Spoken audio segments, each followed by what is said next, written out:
How are you? Good. Yep.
Welcome, everyone. Welcome to tonight's Planning Commission meeting, and we're going to begin the study session. And we will start off with, we have two cases tonight to hear, and both of them will be from Keith Newman, so all Keith all the time. Welcome back, Keith. This is your second month in person, right? Not yet. It's a small enough room we can all hear you, though. Nope. Okay, testing. Go. There we go. You need to take your hearing aid out. All right, how's that? Push. Oh, it goes like this. Is that good? I'll just stand back here. That works. Okay. Okay. Chairman Bloomfield, members of the commission, good evening. Yes, it is glad. I'm glad to be back, and I'm going to move this again. I'll take your advice, Amy. 2 feet. Yes, it is good to be back. First presentation in person in a year and a half. Now it's not picking up anything.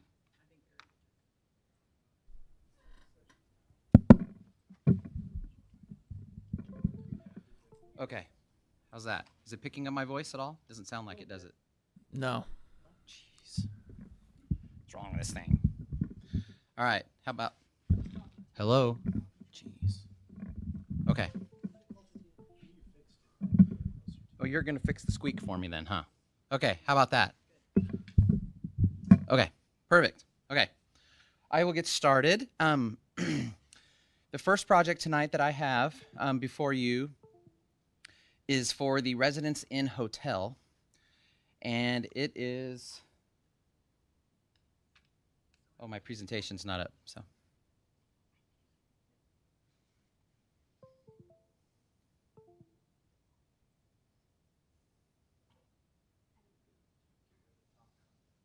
I know, Tom's face. There it is. Love that hat, Tom.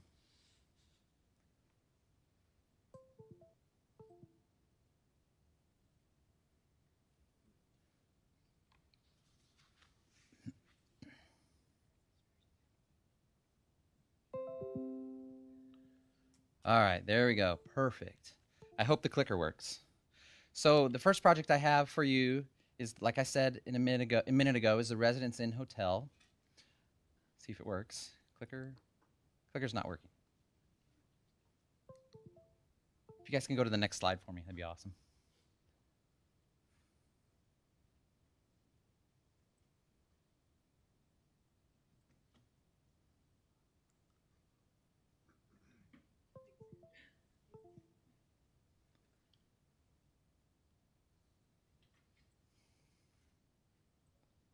Sorry, I'm not good at telling jokes. I'd tell you a joke or two right now.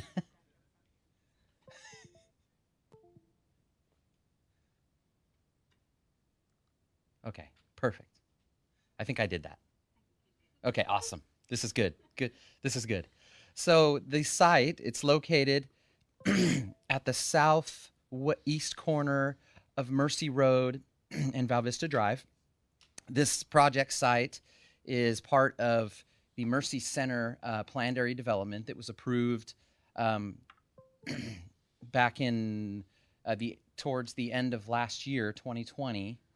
And the site is that little, the Residence Inn site is part of phase 2 of the Mercy Center PAD. Phase 1 was actually approved. The design review was approved a few months in June of 2020. 2021, sorry, not 2020. So the request before you tonight is the overall design of the site and the building. We would like your feedback on that. And also the applicant would like to proceed forward with construction documents at risk. And please note that staff is currently reviewing the first design review submittal and is requesting that input that's on the screen. And the CDs at risk portion of that, staff is requiring, in order for them to submit for CDs at risk, that we will only allow them to proceed upon written authorization from the town staff. And also note that staff will not authorize a CD at risk submittal until an administrative use permit for shared parking is approved and a majority of first review comments have been addressed by the applicant. I'll talk a little bit more about why they're doing an administrative use permit in just a second. So, as I stated earlier, the residence inside is part of an overall master plan. It's down in that southeast corner of that master plan. The site is the overall master plan site, which is before you on the screen, is everything on the screen, and it's 11.35 acres. It's zoned general commercial and business park. It's like split in half. The portion along Val Vista's general commercial, and the east half of the site's business park. The residence in site is zoned business park. And I already stated that the DR for the phase 1 of the Mercy Center development was approved in June of this year. So the site plan for Residence Inn is this area is about 2.13 gross acres. And as I stated, business park zoning. The proposed building is a little over 88,000 square feet. It will have 109 guest rooms. The building is about 62 feet tall in height. I think that's 5 stories. And they have 87 parking spaces where 120 are required. So regarding the proposed parking on the site, the applicant has submitted an administrative use permit for concurrent review, requesting shared parking on the adjacent site to the west, which received approval through a design review back in June. And that site has office and retail uses that have been approved for it. And the site to the west has 116 parking spaces available. At this time, staff is still reviewing the proposal for the shared parking, so we have not made a decision on the administrative use permit yet. So I just wanted to let you know that we are in the process of reviewing that. The landscape plan that is in front of you, you can see the landscaping. A majority of the landscaping in the site is in the parking lot and along the eastern boundary, which is, there's a trail on that boundary. It's a 10-foot wide landscape, perimeter landscape area with a trail and trees. And then that will be constructed as part of this development. And then also a lot of landscaping along the southern border, which is actually a private drive aisle that will provide access to the site. So you can see on this plan, there's several main access points. There's an access point in the eastern corner of the site that comes off of a 15-foot wide drive aisle, which eventually it will extend with this first phase all the way out to Val Vista. And then you can see in the corner of the site, in the southwest corner of the site, there's another drive. You just can't see it on this site plan. And if I go back a slide, you'll be able to see it on this site plan right here. It comes off of Val Vista, and then you can come right into the site to the west of the Residence Inn hotel site to the hotel. And there will also be cross-access locations further north in the northeast corner and the northwest corner as well to future development. The elevations for the building, like I said already, it's 62 feet tall, about 5 stories. The materials for the building, there's stucco, there's some wood fiber cement type paneling, some stone on the building, There's two different types of this wood cement fiber. You have a dark brown color, and then you have kind of like an orangish color. So these materials and the colors on this building complement the existing buildings that were approved along Val Vista fairly well. I have made a comment that I just sent to the developer today that some of those materials need to be a little bit more complementary, but they're getting close. But through this first review, and hopefully during the second review, we'll be able to get them there 100% as far as the materials of the building being complementary, more complementary to the buildings that were already approved along Val Vista Drive. But staff has no major concerns with this design, and we would love your input on that. So here's some more of the elevations. Here's the west and the north. And then I've got a snazzy little, a few perspective elevations for you guys as well, so you can see what it looks like even more. So pretty standard hotel building. And then here's the colors. Oh, I thought I had an even cooler one, but I guess I didn't put it in. So here's the colors in the materials board. I mean, I already kind of talked about the colors. And that is it. That includes my presentation. And so I'm looking for that input on the overall design of the site and the building, and whether or not you feel that they can proceed forward with construction documents at risk upon staff's authorization. Thank you. Thank you, Keith. Any comments, input along what was requested? Thanks, Dan. Commissioner. Yeah, thanks for that presentation. Just curious, once the shared parking agreement is executed, how does that work? Does it limit the shared to certain spaces, or is it just the two properties share parking? Chairman Bloomfield, Commissioner Blazer, we still have not figured that out yet. We're still in the process of reviewing that to see what that's going to look like and which spaces will be allocated for the additional parking that the hotel is supposed to have. So I don't know that answer yet, okay. But we can. We'll have more information for you on that when we come forward for final approval. Okay. One other question. You mentioned that the finishes, because you're looking for input on the overall design. Mm-hmm. You mentioned that they're complementary, but you're hoping that it's more complementary. Can you just speak a little bit more to sure. that, and maybe the suggestions you would have for the developer to make it more complementary? Chairman Bloomfield, Commissioner Blazer, yes, I can do that for sure. So some of the materials. So for example, I mean, it's hard to tell on this elevation drawing. But some of the materials that base about maybe 10 foot of the building, they're proposing a type of ledge stone, It's kind of flat. The buildings along, I wish I had the elevations that we were approved to show you, but I don't. Those elevations had a different type of stone. It was kind of more of a limestone. So since this is part of an overall PAD, we would hope that they would try and match that stone a little more closely, if that's how you say it. And then also if you can see on this elevation in front of you, that dark brown color is like a fiber cement type paneling. The buildings along Val Vista Road that were approved also have something similar, but we are hoping that they will match that pretty much exactly. So when you say dark brown, is it the kind of the stripe up the tower, or is that kind of the orange? I think I have a laser pointer. Oh, I can't do the laser pointer, can I? It's that dark brown color. See where it says Residence Inn Hotel, right? Uh-huh. Like to the left of the main entrance? Yes, that right there. Okay, got it. And then there's portions of that underneath some of the windows around all of the elevations as well. So we are hoping that they will match more closely to what is provided or what was approved on the building along Val Vista. Okay, I think it looks pretty good personally. Yeah. And I would trust staff to work out the parking issue. It's always hard to tell in renderings, the exact color and so forth, but I think it looks pretty good. Okay. So thank you. Thank you, Commissioner Blazer. Anybody else? Commissioner Bianchi. Thank you, Chair.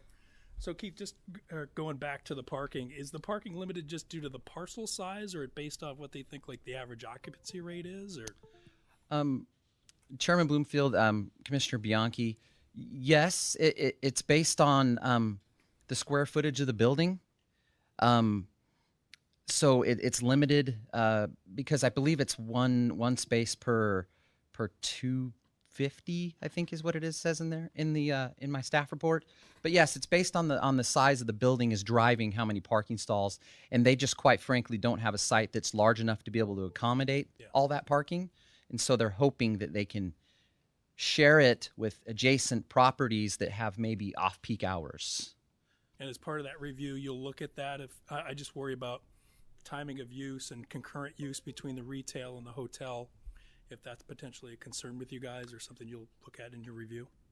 Chairman Bloomfield, Commissioner Bianchi, yes, we will be looking at that. Yeah, because I'm not sure that hotel users are really going to be able to delineate the parking differences between the uses. But I think overall, looks like a newer design from some of the residents I've been used to seeing, especially largely in the colors as well.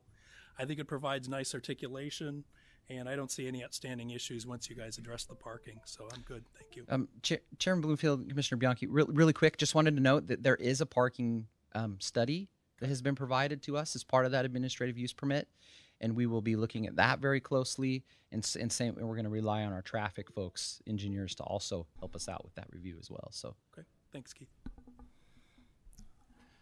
Thank you, Commissioner Bianchi. Anybody else? No.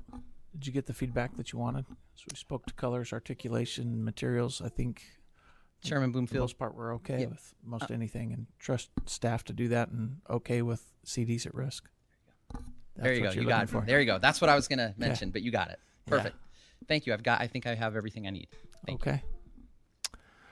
I only have one comment.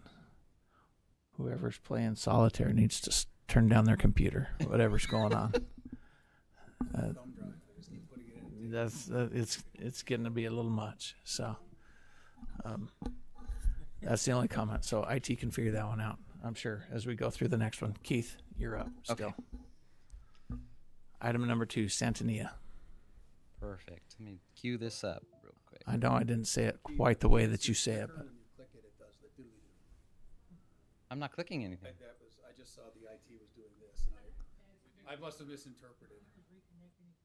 Oh, is that what it's doing? Oh my goodness. It's kind of annoying, huh? turn down your computer, the volume on your computer. It's not my computer, is it? Something. How do I even Please. do that?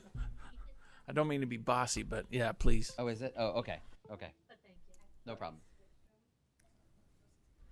It's just Keith reacclimating to real life or something. This is true. It's probably that.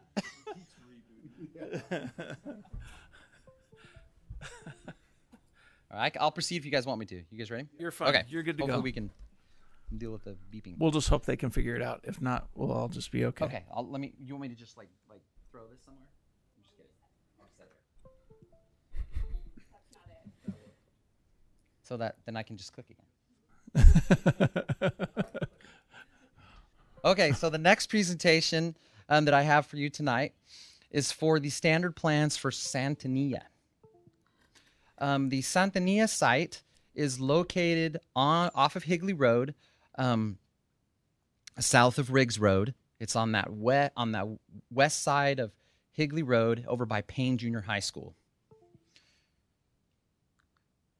So the input that we're requesting tonight for these standard plans, and I'll go over things in detail in just a second, is the the articulation or the rear elevation variation, and then also just the general design of all the elevations. We'd like your feedback on those things. So just a quick overview. The Santania subdivision is 71 lots. They have lot sizes of 70 by 120 and 86 by 140. And which, in square footage wise, they're about anywhere from 8,400 square feet up to a little over 1,200 square feet. 2 zoning districts, SF7 and SF10. The development has 4 elevation styles, or the homes will be 4 elevation styles. So you got Spanish, a farmhouse, a hacienda, a prairie, and those are the four elevation styles. And then there's 16 color schemes. And I'll show you the color schemes here in a second. I'll just blow through them. There's quite a few sheets. But for the majority of the color schemes are, light tans and browns, and there's a little bit of blue and some greens. So pretty typical color schemes for the south area, south part of Gilbert. And you can see this table on the screen in front of you there as well that shows the lot sizes and the width and the depth and the height and so forth of the homes. The homes, they vary between, there's 2 stories and there's 1-story homes. There's a mixture of them. Hold on, I got to get my presentation to move here. I'm doing 2 things at once here. Imagine that. So I'll show you the pretty picture of the development plan. So there's the pretty development plan, and you can see this is the property that had the fissures that were running down through the middle of it. So you can see how the lots are strategically placed based on where those fissures are. Oh, now it's not clicking. Oh, there we go. Now it's working again. Okay, so the elevations, the thing everybody wants to see. The elevations, like I said, a mixture of 2 stories and 1-story homes. Obviously more 1 stories than 2 stories, as you can see. These are the front elevations, and it has all 4 of the elevations represented here. Staff has minimal comments on the elevations. The only elevation that we had any comments on was the Spanish elevation, and we have made comments to the applicant and mentioned to them that we would like to see the Spanish elevation have a little more stylistic articulation to it. We thought it was just a little simple, and we wanted it just upgraded just a little bit and have some more stylistic features added to it. But the other elevations we felt had plenty of features and were pretty good. So if it'll click, it's having a problem again. Oh, there we go. Did it skip a slide? I think it did. That's okay. The rear elevation is what we wanted feedback on. This rear elevation, staff's concerns with this rear elevation is that there's not enough variation on these rear elevations. The single stories, there's a lot of them that look very similar to one another. They have the same roof style and massing, and the same windows are all in the same locations. Patios all are identical to each other on most of them, and roof lines. We just felt there needed to be more variation. The 2 stories aren't. A couple of them look similar as well. So we wanted your input on that. As far as other materials and colors, like I already stated what the colors are, and I'll show you the color boards here as soon as I can get this to move.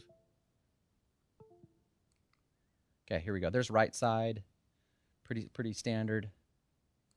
Okay, it's working good now. Here's a street scene to show you kind of what the different styles of elevations will look like next to each other. And then the colors and materials, like I said, browns, tans, light colors, some greens and some blues. Tile roofing, all the houses, of course, have flat or round tile roofing. And then there's a lot of other complementary materials as well, stone and some board and batten siding and some wrought iron features and things like that. Pretty standard. So I'll just blow through these. There's a lot of them. So you can see the stone and so forth. So that concludes my presentation, and I would like to see if I can get your input on rear elevations and general design. Thank you. Keith, would you put up kind of the general layout again, just so that I can see how many of the rear elevations we're going to see in the development? Yeah, there we go. Is that good? Mm-hmm. We're going to see them all. There's only a dozen of them that are buried behind each other. So, okay, I can see why the rear elevation is kind of a more critical request of you. So, anybody want to start out? Commissioner Bianchi, please. We'll start this way. So I think in regards to the feedback, Keith, I think given the large lot residential that we see, especially to the north and the south, I probably would want to avoid that cookie cutter design or the elevations. I think that specifically would apply to the rear elevations that you were talking about as well. I do think they offer a good variety of color schemes and material types. I'd probably want to have more additional elements that break up that starkness, especially as you were talking about with that Spanish style, maybe applicable to some of the 2-story designs as well. but also maybe factor that in, especially along the internal roadways too, where they have that buffer as well. Maybe not necessarily side to side, but where you drive in and see those homes or those lots. Okay. Thank you. Thank you. Yes, Commissioner Jones. Thank you, Chair. Yeah, I agree that the rear elevations on those single story plans are a little plain and should be a little more varied. So I definitely support staff in that idea. I think on the 2 stories, I didn't see it being as much of an issue, and that's probably where it's a little bit more noticeable. So not as much of a concern there on the 2 stories. I thought on the elevations overall seemed okay. I think this hacienda and prairie to me kind of looked very similar with kind of stone heavy.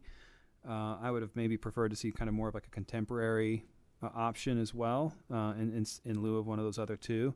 But overall, I think the project's pretty good. There was some initial feedback from, I think, 1 or 2 of the northern neighbors that had expressed some concern with 2 stories going in south of them. So I didn't know if, in terms of the build out here, if the builder was going to put any restrictions on, single-story homes being on that northern boundary or whatever sells. I don't recall us ever putting any restrictions on that, and I think that, it was zoned already, and we approved a pre-plat is all that we did when we heard it last. So we didn't have any purview to restrict any of those lots. That was a request of a neighbor, but that's just in between them to make that adjustment. So everything looks good as far as I'm concerned on colors, but it is a unique little piece of property down there, and we are very close to the Santans. You get a little more elevation relief through there. Your neighbor is not as flat as the rest of the majority of Gilbert. So I would request that they put a little extra effort into making sure that we have maybe not full 360 degrees, but put a little more character to the backyards and a little more thought into it. That would be appreciated. Anybody else? Okay. Is that all you needed? I think I got it. Okay. Oh, and Chairman Bloomfield. Yes. If you're okay with it, you probably won't be seeing these again unless you want to be seeing. We'll be requesting that we can do an administrative approval unless you do want to see them. Who's the builder?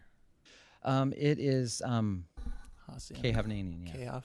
Oh, you'll be fine. You'll be able to work it out with them. Okay. That'll be Perfect. fine. Thank you. Thanks. Okay, with that, we have the discussion of the regular meeting agenda. We have some options of being able to move some things up onto a consent agenda. I don't believe, and Ava and staff, do we have, I only have one wishing to speak, and it's in regards to Amy's LDC administrative thing at the end. So do we have more? Very good. Are they also related to the LDC, Ava, or did you look? Item number 15 and 5. Oh, okay. So, okay, they're the same person. Okay. Very good. So with no other cases from the non-consent 9, 10, 11,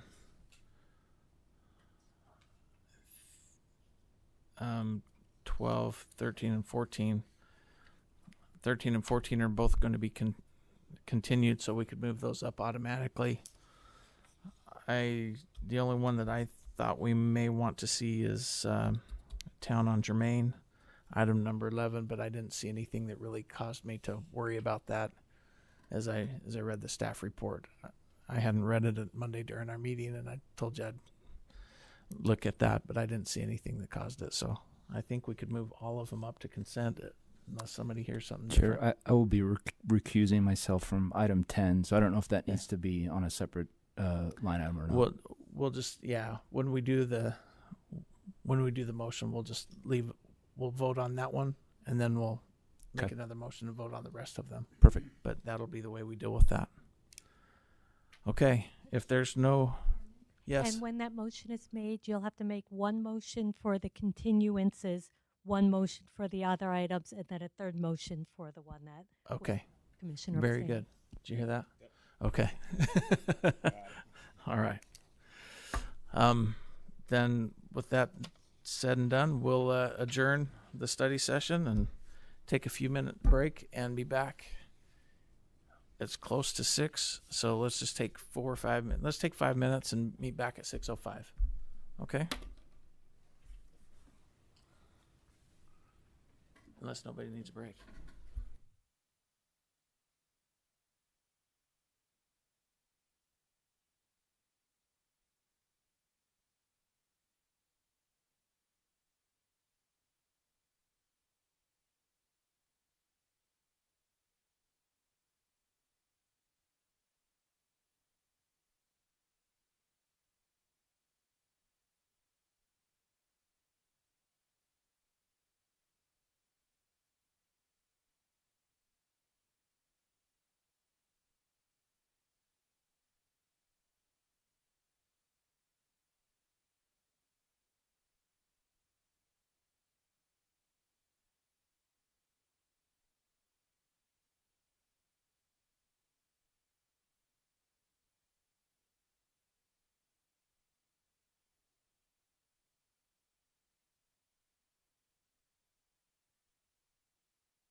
Well, since we shortened down the agenda so much, I took an extra few minutes. I apologize for that.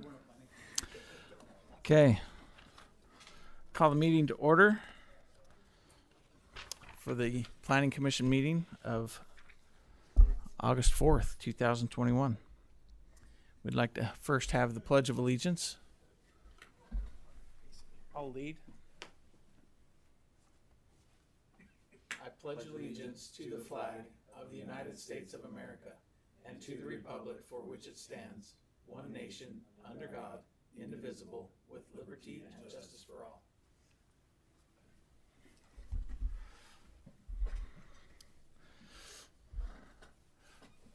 Ava, could we have a roll call? Commissioner Bianchi, Here? Commissioner Ashton, Here. Commissioner Anderson, Commissioner Munt, Here. Commissioner Jones, Here. Commissioner Fay, Commissioner Blazer, Here. Vice Chairman Simon, Here. Chairman Bloomfield. Here. We have a quorum. Thank you. Earlier, we made some adjustments to the agenda. We are going to move essentially all items 9 through 14 up to the consent agenda. And in doing so, shortened up our meeting quite a bit. So that'll leave us more time to learn from Amy on the LDC Refresh. So give us a few minutes to take care of this, Amy, and then we'll bring you up here.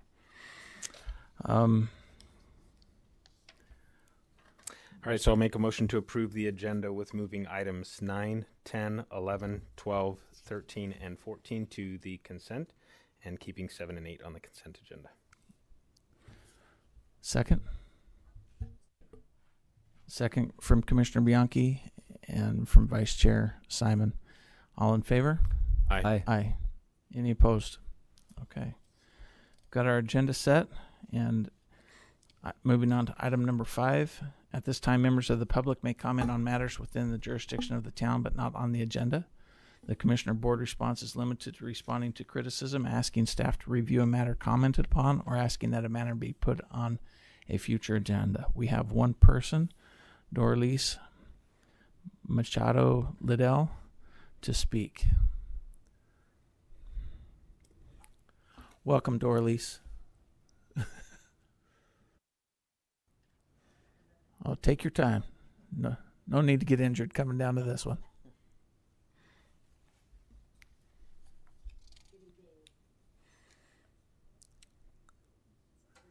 It probably just needs to be turned on right up at the top.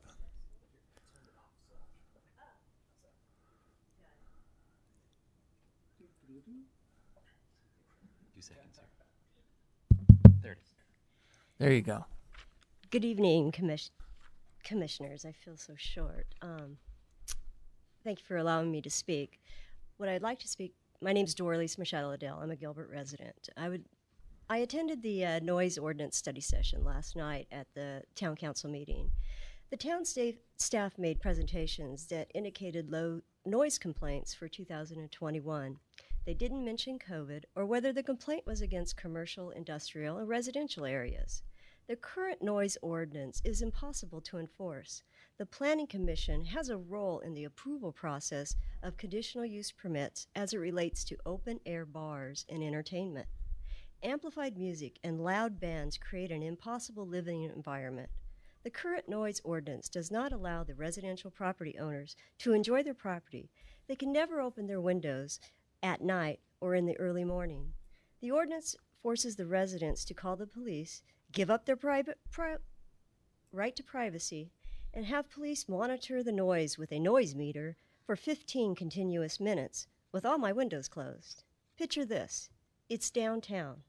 Bars have a band. The DJ plays until 2 a.m. The songs only average 3 minutes in length. They have a break in between. The song and the noise carries into the nearby residents. Police would never be able to enforce that because it is not continuous. They take breaks. Another example, if I walk on a public sidewalk in a residential area with a boombox or an amplified speaker, not in a car, I'm walking, playing loud music at 2 a.m. My music lasts for 4 minutes, and I take a 2-minute break, and I continue this. It is not continuous, and would I be allowed to do that? That's why I'm saying that the noise ordinance and the conditional use permits that are approved affect the residents and commercial property owners also. The police would never be able to enforce it. The only reason why the noise hasn't been a problem is due to COVID. Bars were closed due to COVID and shut down due to alcohol compliant issues. Additionally, if the town issues multiple outdoor entertainment conditional use permits throughout the Heritage District, this would create a noise that is multiplied. Conditional use permits with amplified music or live music must have strict conditions. Limiting the amount of conditional use permits regarding outdoor activities in the Heritage District should be explored. Businesses must contain their noise through architecture. Change the noise ordinance to protect the residential property owners. Treat commercial and residential property owners the same. You may ask yourself, why don't you move? You knew that it existed when you purchased your property. My answer, the residential properties in the Heritage District have been there for over 100 years. This is not the case of someone buying the property knowing that the area would be overtaken by bars. A conditional use permit isn't by right. Gilbert residents should be able to enjoy their property, no matter where they reside. So I ask the Commission to take my concerns into consideration. Thank you. Thank you. Thank you for coming out tonight.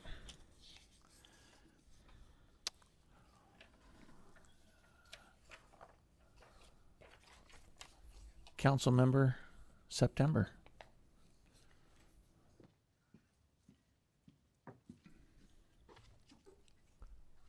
Testing. Sure.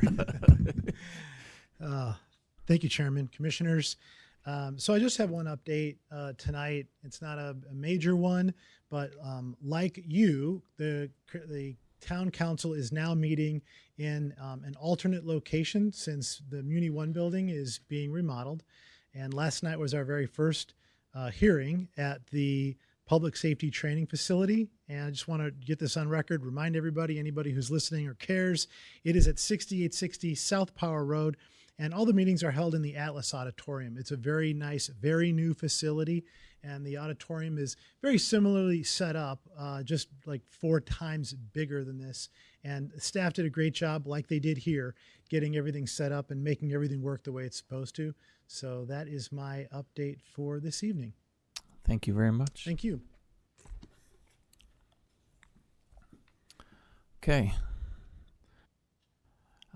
We are at the public hearing consent agenda. All items listed below are considered the public hearing consent calendar. The Commissioner Board may by a single motion approve any number of items where, after the opening of the public hearing, no person requests the item to be removed from the consent calendar. If such a request is made, the Commissioner Board shall then withdraw the item from the public hearing consent calendar for the purpose of public discussion and separate action. Other items on the agenda may be added to the consent calendar and approved under a single motion. We have consent agenda will include items number 7, 8, 9, 10, 11, 12, 13, and 14. Vice Chair, we need to make 3 motions. One with just item number 10, one with items 13 and 14, and one with the rest of them, probably in that order. Gotcha. So I will make a motion to approve as recommended item number 10, DR 21-02, Hopewell Industrial Park. Okay, we have a motion from Vice Chair Simon. Second. Second by Commissioner Munt. All in favor? Aye. Any opposed? And Commissioner Blazer was recused from that one. Okay, Vice Chair. I'll make a motion to approve as recommended items 13, DR 21-60, Advanced Auto Parts, and number 14, Z20-12, Northside at Santan. We don't want to. We don't want to approve those. We want to continue those. Sorry, yeah. Continued. So I'll make a motion to continue items 13 and 14, DR 21-60 Advanced Auto Parts, and number 14 Z20-12 North Side of Santan Village. Okay. We have a motion by Commissioner Simon. Chairman, is that, please state till September 1st. You must state date specific on a continuance. Okay. All right. So you want the whole motion again? No, just add All right. to September 1st. Yeah, that works. I'll second that. Okay. Second by Commissioner Blazer. All in favor? Aye. Any opposed? Okay. All right. And then I will make a motion to approve, as recommended, item 9, DR 21-70 Woodcrest Village East. That's 74. Dash 74. There you DR 21-74 Woodcrest Village East. Item number 11, FM 21-02 Town on Germain, and item 12, UP 21-17 Four Wheel Park. Okay. We have a motion by Vice Chair Simon and a second by Commissioner Munt. All in favor? Aye. Any opposed? Okay. On to administrative items. These are for the Commissioner Board for discussion and action. It is the discretion of the majority of the Commissioner Board regarding public input requests on any administrative items. Persons wishing to speak on an administrative item should complete a public comment form indicating the item number on which you wish to address, and the Commissioner Board may or may not accept public comment. Tonight we will accept public comment. We only have one administrative item. It's the LDC Refresh, item Z20-05, being presented to us tonight by Miss Amy Timms. Come on down. No, I've always wanted to say that.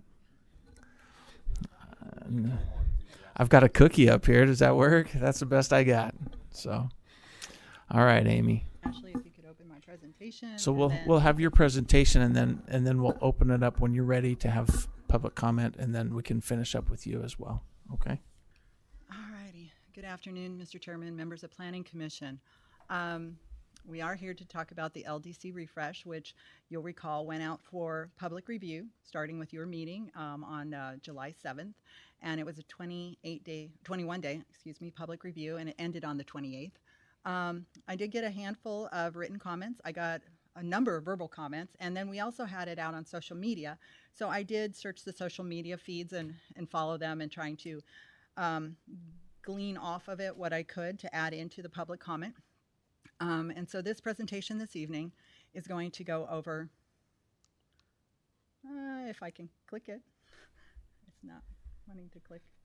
I thought I was going to give Ashley a break and let her sit down, but it's not wanting to go.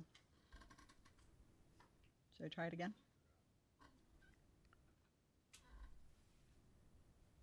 No? Probably need key. Okay, Ashley's going to click for me, so she can go to the next page. Thank you. Or not. And so anyway, we're going to find out what's going on with it. We did gather as much information as we can and talk to as many people who are interested in talking to us. And we really do greatly appreciate everyone's comment. We took it to the Redevelopment Commission study session in July for feedback. And we got some comments from the Redevelopment Commission as well as residents who came to speak. And we tried to address those in tonight's presentation. So there's a couple different directions we can go this evening, and you'll see I kind of have them outlined on the screen. So after I present, you can direct staff to leave the language we're discussing per the LDC. That's always an option. We can go with today's language, what's in code. We don't have to change it. Or you can direct staff to leave the language per the refresh that we're doing, that you like it. Or you can be specific and ask that I make some changes to the language based on the discussions here this evening, or if you've read it and you have some input that you would like to provide. And then also, if there was an item brought forward that by the public that is specific to something that was discussed or directly related in some way, but maybe wasn't amended, we could discuss whether it's simple enough to add in, but I have to bring that to town council specific attention because it is something sort of going above and beyond what we had. We're not looking to make any major changes with what's been put out to the public. In fact, I've got a document going on with markups showing everything from the public comment document on that is being modified. All my errors are out there for everyone to see. If there is a typo, you get to see it because it is being documented. So I'm trying to be very clear with what is being changed from when public comment document was released and what's being changed. So I'm going to see if the clicker works, and it does. Yay. Okay, so some items that were commented on, especially in social media: housing density, diversity, prices. Not items that are in the land development code. They are part of the general plan, they are policy, and some things they aren't even under the purview of the town. Dog parks, great topic, but not in the LDC. Breaker boxes, that's a building code issue, and heritage guideline content, that was approved several months ago. And then, as the resident spoke this evening, noise is another one. But one comment was that the noise definitions in the LDC Refresh, which did not change, are in there not because they refer to municipal noise code. They refer specifically to the Santan Freeway Overlay District, which is a PAD overlay, and they referred specifically to the airport noise overlay, which is specifically both in the land development code. So they aren't necessarily referring to Muni code and do not reflect municipal code. When municipal code, if and when it gets changed for noise, we will have to then look at how that could impact the noise definitions and discussions within the LDC, but we are not there. As far as parking, loading, and circulation, if you'll recall, I mentioned we do have money in this year's fiscal budget to hire a consultant who is going to go over that whole section with us. We did not change the parking ratio tables. So any comments about the ratio tables not being amended? We are waiting for the consultant. There were a few other items in this section that we did modify. Some are going to be talked about as we move forward. Others, such as restaurant pickups, having a parking variance, and the 3-foot apron and 20-foot driveway not being clear. It wasn't modified. It's been in there for a while now, and we haven't had any outstanding issues with some of these topics. The pickup, we are going to have addressed by the consultant. So a lot of those are going to be addressed in the next year, and you'll be seeing those soon. Okay, parking lot. These are the items that if you'll recall, I mentioned there are some items that we think are really good topics to discuss that maybe merit a future text amendment, but they weren't addressed in this LDC refresh. So as much as maybe some of these would be interesting to add in, we feel it's going above and beyond. We're trying to, if we always keep making changes, we're never going to get through this. And at 2.5 year mark, this is it. So these got put in the new parking lot because if you'll recall, I mentioned that the LDC refresh was based on the previous parking lot. So this is our new one that's being started. And I will mention that there were a few multifamily items changed, but they were specifically for the Heritage District, so it wasn't an overall multifamily change. And then we had some comments about reducing multifamily residential landscape. I think one of the people here this evening, the public, would like to speak on that one to clarify what their intent was. We did reduce it once again for the overall landscape percentage in the Heritage District, but not in general multifamily within the rest of the town. Okay, so now we're getting on to the discussion items. So the definition of bedroom was commented on that it's a little bit vague and building officials not defined. In staff discussions, we feel that building official is a common term, and there is an official in the town of Gilbert, Larry Taylor, who is the building official. So we believe that is covered and we don't need to define it. However, we propose some new language, and this is one of the items I'd like some input on. So we're proposing that the new language for bedroom is a portion of a structure designed to be suitable for sleeping purposes, which may contain closets, access to a bathroom, access to a kitchen, and meets building code requirements for access, light, and ventilation. Because the resident's correct, that original bedroom definition, it's more of a building code definition, and it is somewhat vague, especially when you start talking about specifics, whether it's about a secondary dwelling, a primary structure. What exactly constitutes a bedroom? So we can do this two ways. One, I can go through the whole presentation and then you can comment, or if you'd like to go ahead and comment now, I'd be open for discussion on each of the topics so that we kind of get it out of the way and keep moving forward. But you tell me, Mr. Chairman, how you would like to do this. I think it would be more beneficial to all of us just to address each item as it comes up. So if we have any comments, ask for it, and we'll give it to you, and then we'll move on to the next item. Bedroom definition. Any comments? I had a question. So I know, like, in real estate terms, I don't know if this came up during the committee meeting, so bedroom would just be a room with an attached closet. Is that correct? And here we seem to be really painting it with a broad brush. Mr. Chairman and Commissioner Bianchi, there is some reasoning behind that. There's a lot of times where something is being called or not called a bedroom. It's very clearly a bedroom. It's very clearly being designed as a habitable unit. But yet they're saying, oh, it's not a bedroom. Nobody's sleeping in here, but we know there's a kitchen, there's a laundry room, there's a bathroom, there's two ways in and out of the bedroom. There may or may not be a closet. They may have removed the closet, so they wouldn't meet the definition you're referring to. But yet it clearly is a habitable unit. So we were trying to get a little bit more specific to help with ongoing concerns regarding the vagueness of the language, and the residents, right, it is a very vague definition, and staff agreed. So we would like to put more definition to it and be more specific, so that what is proposed can be held to. Okay. I would say go with the proposed new language, but that's just, yep, we're all in agreement. Go right ahead. All right, thank you. What is a temporary structure? And there really was no specific definition in the definitions for temporary structure. And that was a very good catch by the resident.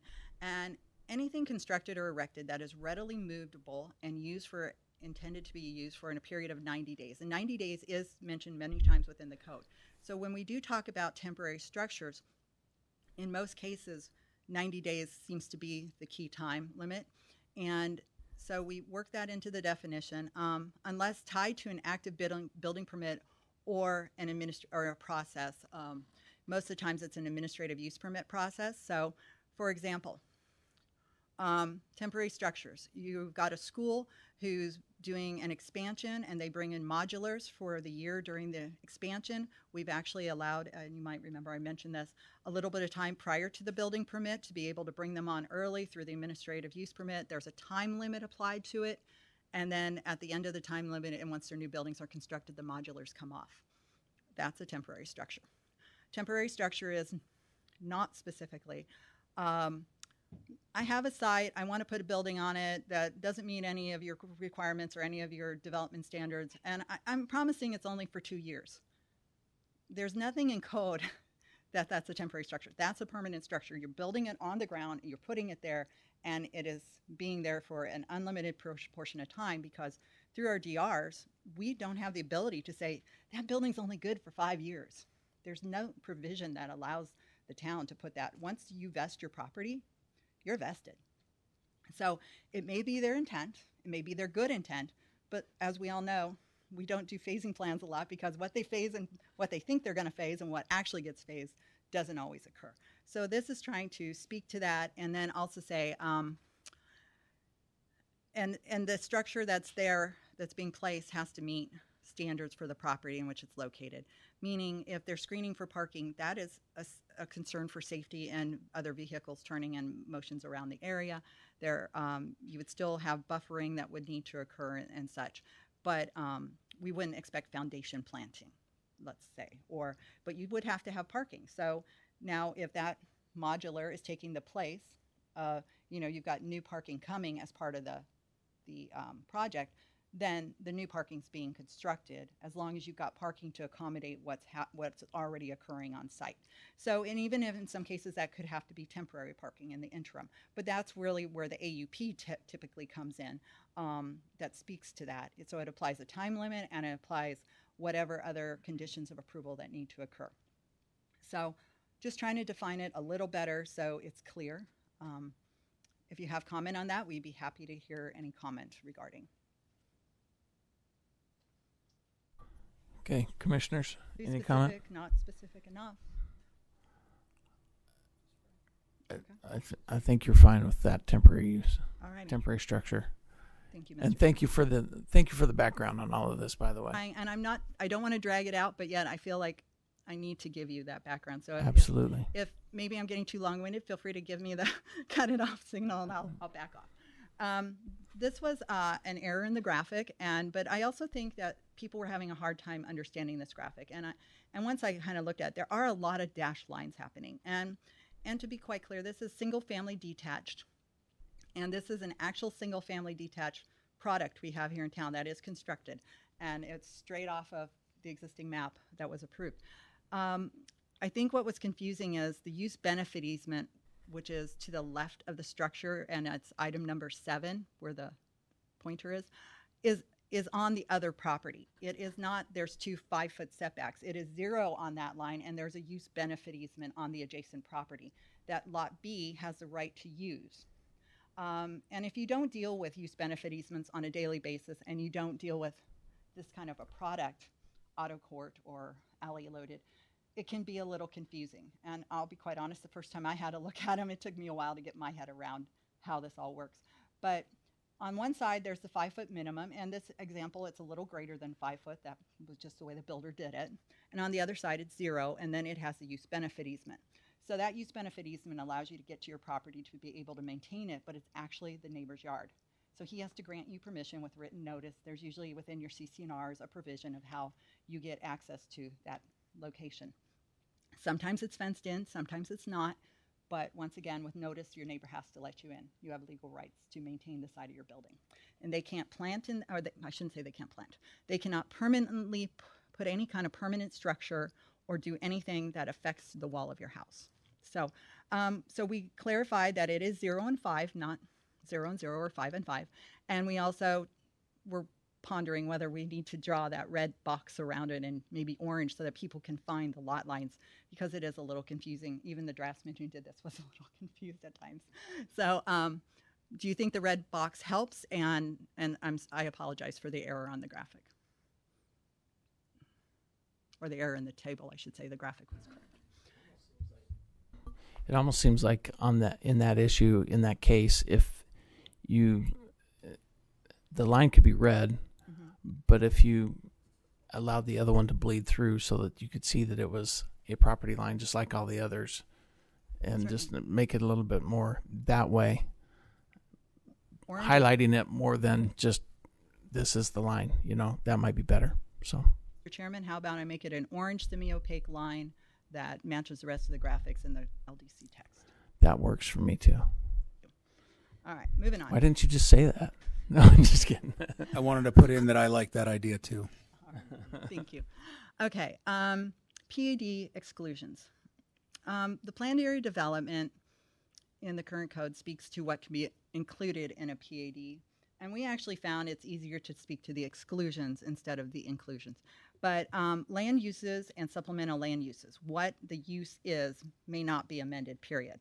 What is in the code under our use regulation table is what's permitted in the zoning category. Parking ratios and provisions requiring an AUP. And the reason we said the provisions requiring an AUP is there are provisions within the parking section that are already in place through the administrative use permit process that allow you to deviate from parking standards. So there already is something in place. So you don't need to go through a PAD, there's already something there. And when we have the consultant come on this year, that is another item we want to have them discuss. It's been brought to our attention that potentially a parking variance or what other mechanism is the best way to amend parking. And maybe in the end, we'll end up amending the PAD section. I honestly don't know the answer to that, but for right now, to be clear to everybody, we're going to add the words in parking ratios, which is that table we didn't touch, and if it's requiring an AUP through those other provisions but it still allows that if there is a driveway distancing or some kind of buffering that needs to occur with a wall, or maybe wall's not a good example, some kind of condition that is in the code that is requirement for parking, but is more of a site plan issue, not a ratio, not a numbers driven issue. It's just a set dimension. And let's say it needs to shift by a foot or two, that could still be amended through the PAD. Okay, so we left a little bit of latitude there. We didn't want to absolute lock it in, but once again, it's all going to get discussed in this upcoming amendment. signs, we have not been amending signs through a PAD for many, many years now. In fact, when the sign text was taken through with the amendment a couple years ago, they removed special sign districts, which was a PAD overlay. So that was taken out. That can be done as a dimensional requirement through a variance. And then perimeter walls and fences. We modify perimeter walls and fences, if you'll recall, to expand this in the LDC Refresh to allow any walls and fences on a property to come to the Planning Commission for an amendment for that. Because a lot of times walls and fences, you don't realize when you're doing the PAD or the development, the nuances and intricacies that happen when you're doing the final site layout. And then you realize, oh, I have a wall issue. And so that would currently either say, if it's not a separation, meaning on the property line, you would have to go back to a PAD, start your rezoning all over again and bring it forward. This allowance keeps it out of the PAD and just allows it to come to Planning Commission for a decision. And we bifurcated the process so that if a neighbor's impacted, there's still the neighbor process. And if it's totally internal to the site, you can just come for Planning Commission. You don't need neighbor input. I mean, there was public input because it's noticed, but you don't need their notarized signatures. Okay, next, unless you have comments on the PAD. Okay, okay, solid roof over private open space and drive-throughs. This has been a policy for as long as I worked for the town, and I'm going on 14 and a half years now. When you have either the 60 or 80 square foot that's required over your patio or your balcony of your apartment or your home, if it's new construction, for that square foot requirement, it needs to be solid. And that's for weather protection. In Arizona, it's hot. And I don't know if any of you have ever sat through a drive-through for commercial drive-throughs and the sun is blaring in on that side and you can't even touch the little lip they have out there that you hand over the money because you burn your arm. Or the person that has their arms wrapped so they can't burn their arms. And so we've been requiring a full drive-through canopy over commercial facilities for years, and we've been requiring it over just the private open space requirement. So one of the questions I had was, what if I make the open space bigger? Okay, make it bigger. You don't have to cover the extra. You just have to cover the required minimum, okay? And it's for weather protection. So we are just asking to codify town standard policy that we have been requesting as a development guideline for years that keeps getting questioned because the design guideline is not very clear, where we're making it clear. So that is what is coming forward. So with that, do you have any comment regarding solid roof? No comment. Okay. Move forward. In apartment building, in each zoning district got a little write-up about each of the different zoning districts. And in SFA, which is single family attached, they can be condos, they can be townhomes, they technically can be apartments because you can have a condo that is rented out like an apartment complex. There's nothing that says that the entire condominium complex can't be owned by one entity, but they're each individually owned by the same entity. So I had the word apartment building in there. There were some comments that maybe that needed to be expanded on to make it more accommodating for apartment buildings, and I felt that was going outside of the purview of the land development refresh. And so if that's a concern for someone at this time, maybe the word apartment building needs to come out. So I'm open to removing the word apartment building from the SFA description. It is not a definition. It is a description paragraph at the front of that zoning district. Any comments about removing the word apartment? No comments. Townhomes and all that, condos are still listed. And as I said, condos can be managed like an apartment complex. All right. One of the comments that came up at redevelopment district is, what is the impact of landscape on setbacks? And I'll be honest, I didn't understand the question when it was asked of me. I took it as, what is the impact of landscape on stepbacks? And remember, stepbacks are not setbacks. Stepbacks are, you've got a building and above the second floor, you have to go at the one-to-one ratio to step it back for light, air, and massing. I took it as, from the adjacent property line, what is the impact on the neighbor next door? I think what they were asking me is on a recent case where they were using landscape on balconies and on a rooftop to soften the massing is what I think they were really asking me, and I misunderstood the question. So let me go ahead and address that. There is no requirement for a step back to have mandatory landscape on the 3rd, 4th, 5th, whatever floor. In some cases, when that massing is imposing over a certain space, or maybe directed at a residential single-family development next door, and it's maybe a little heavy or solid feeling, and people are having a hard time adjusting to the idea of this large of a building there, landscape can help visually soften the building. One of the items that did come up that got put in the parking lot was, is it safe to have landscape on those upper floors? We see them all over the country. I mean, there's deck top roof bars that have beautiful trees and landscape and umbrellas, and yes, everywhere gets a storm. So we are going to discuss that in a future text amendment or in the parking lot. But so landscape has a huge impact, whether it's buffering an additional residential development or on a streetscape. We all know that it has an effect and that people like the feeling of landscape. So there is no mandatory requirement for it, and it is at the decision of the applicant to offer it or not offer it. But when reviewing it, it is important to note that I think a reaction to a building, such as whether you have a step back or not, does affect the way that we perceive the massing and does affect the way we perceive the architecture. And so you can't say, I'm approving it with the landscape and then take the landscape off, because you're not going to have the same perception. So, and I think here with the step back, and what we tried to do is say the massing of the building needs to go back. But one thing that's a little different than what we've had before is we are allowing balconies and decks. The railing has to stay within the diagonal step back, but someone could walk out there because it's not habitable. You can't have habitable space in the step back.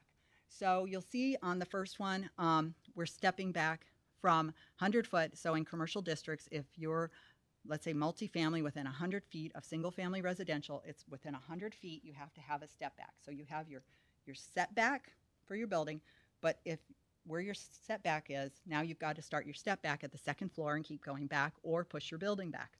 So it's going to either give a little more room to a use that's massing and intent is less intense than the use you're doing, and it's going to also allow the light and air to still come through and get to the neighbors. So on that one, on the first one, which is the commercial one, it is being measured from the common open space or property line of the single family residential district, where before we measured it from the center line of the road, which then impacted the commercial or multifamily even more, but yet you still have a whole right of way that's helping you out there. So we felt that the roadway should count for something more than just a half width. But we still wanted to buffer that residential property itself, the house itself. As far as in the Heritage District, you'll note the last couple times I mentioned that there was provisions for if you're across the street from residential internal to the district, you have a step back requirement, or if you're on the boundary. We're not going to make every building in the Heritage District necessarily have a step back. It is at the decision of the applicant if they want to do a step back in another portion. It's always a nice thing to get a little bit of movement in those buildings, but it is their decision. So with that, some people recommended we eliminate step backs. I guess I'm asking that of you this evening, whether you think there's merit to the light, air, and distancing that they were created with, and it's a long-running kind of idea that light and air and massing needs to have separation from a lesser intense use. So with that, Mr. Chairman, you have any comment regarding step backs? Commissioners? I'll make comment. Yes. I actually would like to see that we do not eliminate the setbacks. I like the idea, especially in some of the areas where we do extend the height of the buildings, that we keep that, because I think that it can bring a lot of character to the area. So I'd like to see that we would keep it. Okay. How often do step backs come into play in cases that come before, maybe not for us, but to staff? Most of the time, I will say in my experience, they've come into play for multifamily developments. Okay. So I'll cite a couple areas over by the mall where They're across the street off, it's Coronado, so there's Ray Road to the north, and Coronado comes down and it curves back into Santan Village Parkway. There's a number of those apartment complexes that had to do the step back because of the single family residential or across the street. I believe it was single family attached across the street. So it allowed a little bit of movement back so that the buildings weren't right on the setback line looming over one-story or two-story homes. It allowed for privacy in their rear yards without having somebody just staring in all the time. I think it will come into play in the Heritage District in the MFL, which is on the east side of Gilbert Road, adjacent to the single-family SF7 subdivision to the east of the Heritage District boundary, because MFL is a permitted, it is a zoning district there, but trying to get a little bit of massing and step back because you do have a setback there, which is increased due to multifamily not being the same zoning as single family, but it also allows for that light and air and a little bit of movement. Now that maybe isn't as step back as the one adjacent to single family internal to the district, which would be adjacent to Lacey Track for the most part, trying to get as much step back and massing movement back as possible to really not impose over those little single family bungalows. But if you feel that on the district boundary that the step back measured from the property line isn't sufficient, that it needs to step back further, that is something that could be discussed. But we felt that there's already a buffer that happens when you have multifamily adjacent to single family that's a little bit expanded.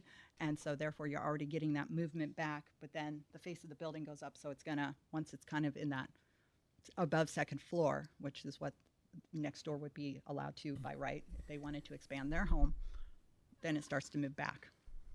Okay. Those are where we see them the most. Really, it's going to be in a multifamily situation for the most part. Once in a while, we see it with a commercial setback, but not as often. Right.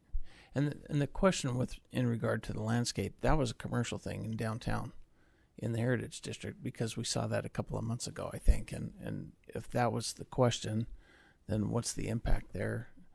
And I mean, it didn't adjust the step backs, it just softened the step backs in that case. So are you really considering eliminating step backs from the LDC? They exist in the LDC today. We think the changes we made are good changes. I would not recommend eliminating them. I'd either leave them the way they are or accept the new one. Okay. I'd say accept, I don't have a preference. I don't want to eliminate them. That's the only preference I have. Okay. And in the discussion, I'm not sure which I would prefer. So, yes, Commissioner Bianchi. Yeah, I would agree with that. And what the vice chair said, I would want preference would be to keep them. And as Amy pointed out, you've got the step back, but if you want to reduce that, you just increase your setback. So I think that's a good trade-off. The code is, Mr. Chairman and Commissioner Bianchi, I like that concept, but the code isn't necessarily written that way, that you could trade one for the other. I mean, well, you could push it in the commercial setting. You could push it back outside that 100 feet, and then there's no step back. In the Heritage District setting, you could push it back, and it would impact you less, but if that step back line still impacts that plane of the building, you still have to abide by the step back. Okay. So there's no dimensioning difference. There's no dimensioning in the Heritage District like there is in standard commercial or multifamily step back requirements in the rest of the town. Heritage District, because it's more of a dense environment, I think there was a little more thought given to trying to really get the massing movement in the buildings to occur more than even just saying, oh, you can step it back this far, because in the Heritage District, you don't have that kind of distancing. Right. So just to be clear on that. Okay. All right. Okay. Okay. Leave it as proposed. Yes. All right. Thank you. Parking clearances. Okay. Unenclosed, canopy covered parking spaces. Let's just be clear what unenclosed means. Canopy. Currently in code, there is actually a provision that says your measurement of your stall needs to be clear of your support of the canopy. It says that. It's easily missed, but it says it. So we're just making it clear, and there's a table for if you're impacting and if you're not impacting. So we made two separate tables that spoke to it to try to be clear. We're going to review those tables to make sure there isn't any additional clarification language that needs to be added, but I thought it was pretty clear, but I do have staff rereading sections of the code to help me out to see if, okay, maybe I could add a word here or there. If a word is added, it will be in the markup that comes out with the next hearing, and it'll be brought to your attention. So there's really, other than taking it out, there's nothing, but we think that it's important that you have door swing. You have a way that you can get in and out of your car, that your bumper's not hitting a support post. So if there's a minimum size requirement, you should meet your minimum size requirement. This is Gilbert. We're all about the big SUV, That is true. not the smaller car. So Okay, so the next one is an example of something that I caught in one of my read-throughs that I would like to recommend as a change, and I will bring this forward as, yes, this is a staff pickup that we noticed, is parking islands are 6 foot on the outside, 5 foot clear on the inside, and you plant your tree, that's required by code, and some low ground cover is what's supposed to be there. You're really not supposed to have a shrub that you can't open your car door into. And it says that each parking stall should have 3 foot clear on either side. Well, I'm not great at math, but I'm pretty sure there's nowhere for that tree trunk to go if you have to have 3 foot clear from this stall and you have a 6 foot landscape island and 3 foot clear from this stall. That means in the middle. Where's that tree trunk supposed to go? So we moved it to 2 feet, and so it's and we specified more at ground cover, 6 inches in height, so that you're not trying to get out and tangle with a shrub.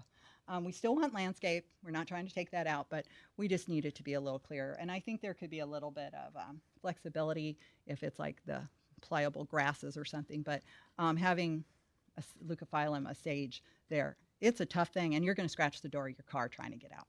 So just trying to make that clear. And if there's no problem with that, we'll keep moving. Someone noted we changed aisle sizes, and it was for the angled parking. The aisle size was 14 foot, I want to say 6 inches, and fire code, that's not an acceptable drive aisle size. Minimum drive aisle size is 20 feet.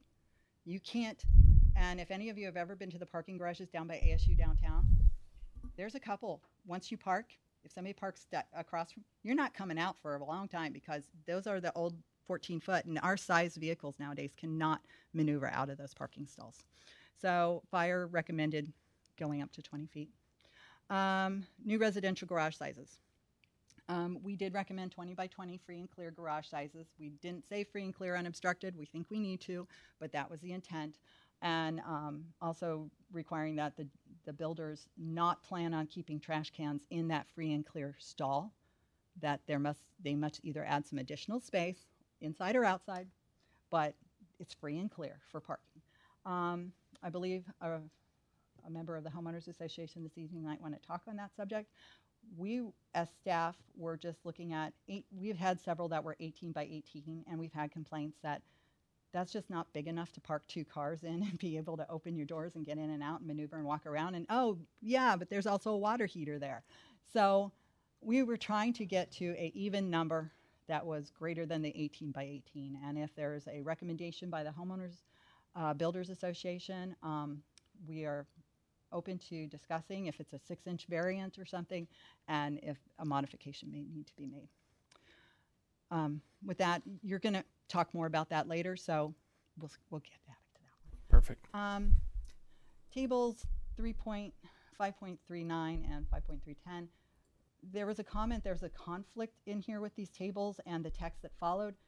I don't see the conflict because 5.39 speaks to garage sizes, and 5.310 A and B speak to driveway lengths, which driveway is not a parking space, okay? A driveway is a way to drive into a parking space or a garage. It is not a parking space. Do all of us park in our driveway? Yeah, I'm sure we do. But it's not the official required parking, okay? So I don't see how that relates. And then 5B speaks to access from alleys and streets, and how that when you enter from an alley or street, there has to be a flat portion so that it levels, and then you can go up or down, that you can't just go straight off the street.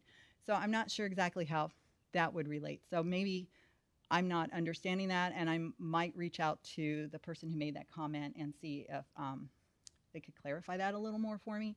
But as far as my read goes, I don't think there's a change on this. But I just wanted to bring it to everyone's attention, and I'll see if I can follow up on that a little bit. Some of the comments came in on the 11th hour of the day it was due, like at midnight-ish, and I rewrote the staff report the next morning when it was due. So if I didn't get to all the research, I apologize, but that is one I was not able to follow up on. So as far as the 20-foot step backup area, they just wanted to know how we were going to measure the backup area, and that's from the face of garage to the pavement, edge of pavement, or property line. There's been a couple subdivisions where they had side entry garages, and they were only giving about 18 foot to the property line to back up. And you couldn't take a standard size or an SUV that we all love in Gilbert and back up without using your neighbor's property as the swing.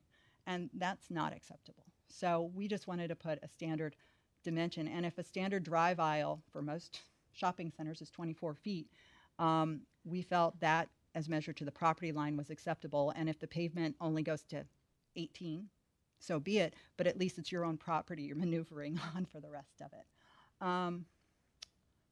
So if there's no comment on that, we'll keep moving. Median entries, I think there's, we could add a little clarification that there was some misunderstanding that if you have 20 foot coming in and 20 foot going out, that we're only allowing 40 foot total. And that 40 foot total was if you're coming in and going out, not with a median. If you add a median, it's still 20 on one side minimum and 20 on the other. What they don't want is they don't want no median and this giant neck that goes to the street that's 50, 60 feet wide. They were living it to 40 foot, and then the median can vary in width. So maybe I'll add a little bit of clarification language in there on that just to help. And on the next one, bike parking was a typo. It was supposed to read 4 bike parking at each building entrance. I honestly don't know how 1 to 2 got in there. I was like, wait, that's not right. I agree. That is really drastic bike parking. So we are putting it back to what was determined by the LDC subcommittee, and I did go back and track that. And I honestly do not know how that occurred, and I apologize. So with that, is there anything on this page that you would like to discuss? Doesn't look like it. Okay. Vertical overlay district. I apologize for it last time, and I will apologize for it again. There is no Area 6. It was a mapping error, and it has been removed, and it will not be in the code. And there was no language to speak to Area 6, so even if that map ended up in there, we would have called it Scribner's error and fixed it, because with no language talking about Area 6, there's nothing to apply to Area 6. So there was no language added. There was never an intent of adding language. This next comment, a resident may want to speak to later on, so we won't go in depth on it, but in the recently adopted heritage guidelines in SF7 and SF6, the guidelines directly spoke to architectural styles of the different. So in SF7, we're talking about the Greenhaw neighborhood, and if you're familiar with it, it is to the east of Gilbert Road, north of Elliott, south of the railroad tracks. It's just this little neighborhood right there. And it's all predominantly mid-century ranch. They're one-story ranches for the most part. Across the street is Lacey Tract, SF6, west side of Gilbert Road, north of Elliott. And the architecture was limited by the heritage guidelines to trying, and this was based on some of the resident comment during the redevelopment plan and other input, to try to keep the character of the neighborhood, which is early 1900s. So it was limited to architectural styles of bungalow, farmhouse, cottage, territorial ranch, mission, or arts and crafts. Another style not listed, may be approved by the Redevelopment Commission, but contemporary and modern are not permitted. And the reason it was changed from 36 with no stories to 2-story is because on the small lots, SF6 lots, that, and even some of them can be divided into 3,000 as the minimum, trying to do a bungalow or farmhouse or cottage 3 stories tall is not in keeping with that architectural style. It is going to look very, very awkward. And so the heritage guidelines did recommend 1 to 2-story homes, 2-story. They still get 36 feet, but 2-story, which allows for some peaking of roofs and such. We'll have a discussion about this later if the resident would like to talk about it. It was based on the heritage guidelines, which said it was preferred. It wasn't say mandatory, but we were trying to emphasize and support those styles of architecture. If you want to take it out and just go back to 36 flat, we can do that. If you'd like to wait until the comments are heard at the end and then readdress this later, that would be fine too. Wait. Okay. Okay, ADUs. This is accessory dwelling units. You recall I brought up previously, and we're almost at the end here, folks, so stay with me. I know it's long, and I'm probably the only person who gets excited about the Land Development Code, but you have to work with me here. So we have today, there's guest quarters and there's secondary dwellings.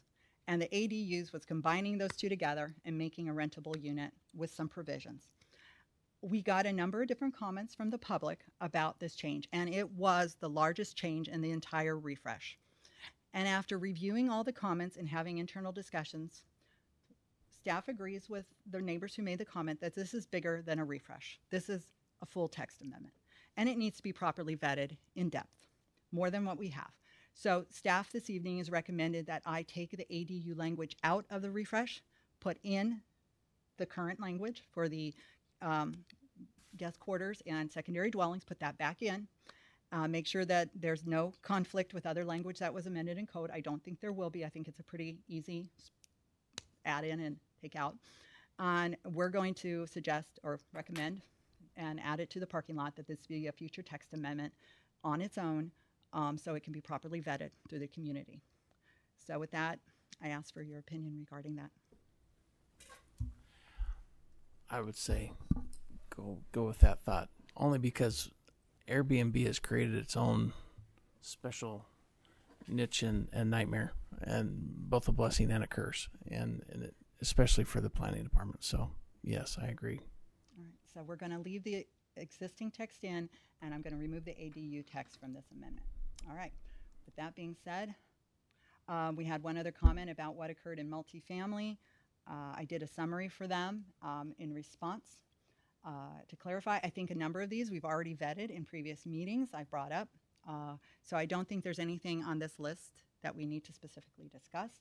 And then we're going to do the various technical pickups. I did add a pad to double frontage signage to clarify it a little, to help someone visualize it a little better based on the definition. I'm picking up clerical errors, any graphics, and then anything said here tonight, the direction I've received will be input into the code. This will be going to the Redevelopment Commission in the near future. I have the schedule in a second.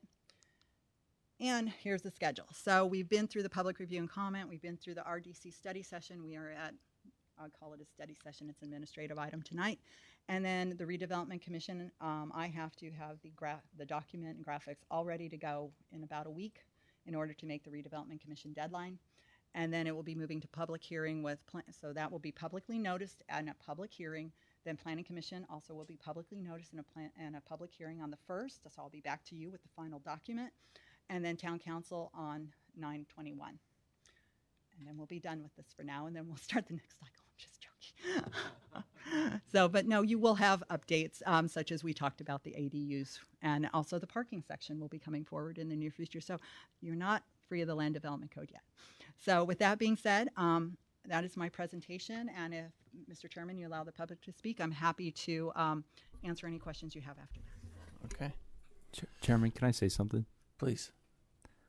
Amy, I just want to say thank you. I think you hit the nail right in the head. Not too many people can be as passionate as you are about this subject matter, and I just get the sense that you put your heart and soul into this, and the public's been heard, and I just really appreciate the thoroughness and the level of detail that you put into this. So thank you. Staff has tried very hard, and we appreciate your words. Thank you. Yeah. I would just say you're a treasure. You've been here twice as long as I have, so bless you for it. So, all right, with that being said, you're the only staff, as I look around, that's been here longer than I have, except for maybe Kyle. I think Kyle and I are right there together. So, Yep. Yep. So, all righty. Well, I All will right. step down, and we'll let you go to. Okay. First up, it's going to be Jackson Mall, and then we'll have Dorlease Liddell. And you have exactly 30 seconds. No, I'm just kidding. he already told me he had 3 minutes, Yeah. and so I'm we'll take it. I'm used to this. We're a little more forgiving tonight, so go Thank right you. ahead. Good evening, Mr. Chairman, members of the commission. My name is Jackson Mall. I'm the Vice President of Municipal Affairs for the Home Builders Association of Central Arizona. Happy to be here with you tonight, and I do have some good news. I was originally going to talk about 4 issues, but between the study session and the regular session, we were able to generally work out 2 of those, so now I have 2 left for you. So the first one is on the transition language between moving from the prior version of the LDC to this version of the LDC. This impacts home builders probably more than any other land use, just because 1, the time that it takes to get through the process, but then 2 is the scope and time that it takes to build out a project. And so what we want to do and what we'd like to ask for you from tonight is just direction to staff to continue to work with us to just make sure that there is as much clarity and predictability as possible, and then also to try to avoid as best we can those situations where builders are having to redesign particularly their products as they move through. As you all know, as builders go through and deal with density, lot design, whether it's setbacks, lot sizes, orientation, that sort of thing, they all do this with a particular product in mind. And as we change the rules as they move through those different phases, we just like to make sure that we maintain as much consistency as possible with what they had originally set out to do when they entered the town. The second issue that I wanted to talk to you about was mentioned earlier tonight, and that is with the garage dimensions. As Amy mentioned, in this new LDC update, we're imposing some minimum garage dimensions for the first time. Generally speaking, for a 2-car garage, this is going to require something that's 20 feet wide by 20 feet deep. The issue that we have and that we run into is that on narrower product, so say 40 feet wide or less, or alley-loaded product, typically those garages do not fit that dimension. Usually what we're looking at is 19 feet minimum in width. So that would put us at about 9.5 feet per stall, which I would note is still larger than most of the commercial parking spaces that are required in this LDC update. So to the extent that the town is going to regulate interior lot dimensions, we would suggest that you stick with a minimum of 19 feet wide, as opposed to the 20 feet wide that's currently being proposed. And with that, that's all I have. Those are the 2 remaining issues that we weren't able to talk about tonight. Happy to answer any questions you have, and we appreciate your consideration of our requests. So I do have a question for you. Are you okay with 19 feet of depth, or the 20 feet as recommended is okay with you? It's just the width that really is the driving matter as you go to narrow, deep product, right? And that's been the trend for a few years now, is narrow, deep. Yeah, so the feedback that I've gotten from our members is that the typical dimensions you would see on the products that I described would be 19 feet wide by roughly 20 feet deep. Yeah. Okay. And some may even get into 21 feet deep. Okay. But the 20 is kind of where you're at right now, and that is consistent with the feedback I've received. Okay. Very good. Any comments or questions for Mr. Mall? Just a clarification. Yes. So what was the proposal from staff? Was it 20 feet wide on the 20 garages? 20 by 20. Okay. So I don't know if it would benefit if it was applicable to certain zoning or higher density, if that was reduced or not. But that was kind of one, because that's probably the product that would probably need that deviation or that change. Is that smaller product? Is like a smaller, more compact product. Yeah. And then the other one, Jackson, you had said you wanted staff to continue to work with you on that one remaining item. Yeah. So, Mr. Chairman, Commissioner, we've talked to Amy, and I talked to her again tonight about the transition process. She's reached out to legal, so I think at the very least, we'd like to have some additional conversations just to make sure that we're on the same page. And to the extent that we need to clarify language, we would like to ask that staff kind of keep those goals in mind that we have, which is, as I mentioned, clarity and consistency and predictability, so builders know when they're going to have to make adjustments in their products and so forth, but then also to try to minimize those instances where they would have to go back midstream and redefine or redesign the products that they're intending to offer and that they intended to offer when they came to the town in the first place. So I'd pose this to you or potentially to staff. Do you think that would alter the schedule that Amy is proposing here to get you to have that addressed? Because I'm wondering if we've already had subcommittees looking at this for the last 18 months and here we are at the finish line, are we looking at a possible delay? Or are you saying, no, I think we can do this concurrently? Mr. Chairman, Commissioner, it's not our intent this evening to try to take the town off its schedule. Okay. I think the question and the concern is more of when this gets implemented, which is when does it become the rule? If we have the schedule, because it's not going to be immediately approved then and being adhered to, it's got a work-in session, right? Mr. Chairman, codification is 30 days after town council decision. Okay. So, and as far as the rules of transition, just to address it since we're talking about it, nothing changed with the rules of transition. It's the same language that's in code today. So we would be happy to add it to the parking lot. I don't know if we're going to be able to add additional language to this unless there's a one-liner that everybody can agree on and legal would have to vet. But otherwise, it is the language that the ULDC and the LDC used to transition during that period in 2005. Okay. Okay. So there's not really anything that we could say of, like, if you are at pre-plat, then you're allowed to continue on with this up until, because there's kind of those milestones that the development community would kind of trigger, and zoning, pre-plat, final plat, all of those are big milestones that help lock in what the plan is for each of those developments and the product. And then of course we have the specific plan or general plan approvals. Excuse me, not general plan, but product approvals. To address that, and I'm just going to share okay. Jackson's time, is that there weren't any changes that were made to building setbacks. No, I'm not going to say setbacks and lot coverages. Those are all what they are today. Mm-hmm. If you've applied for a process prior to the code being amended, prior to codification, then you're still on the previous code.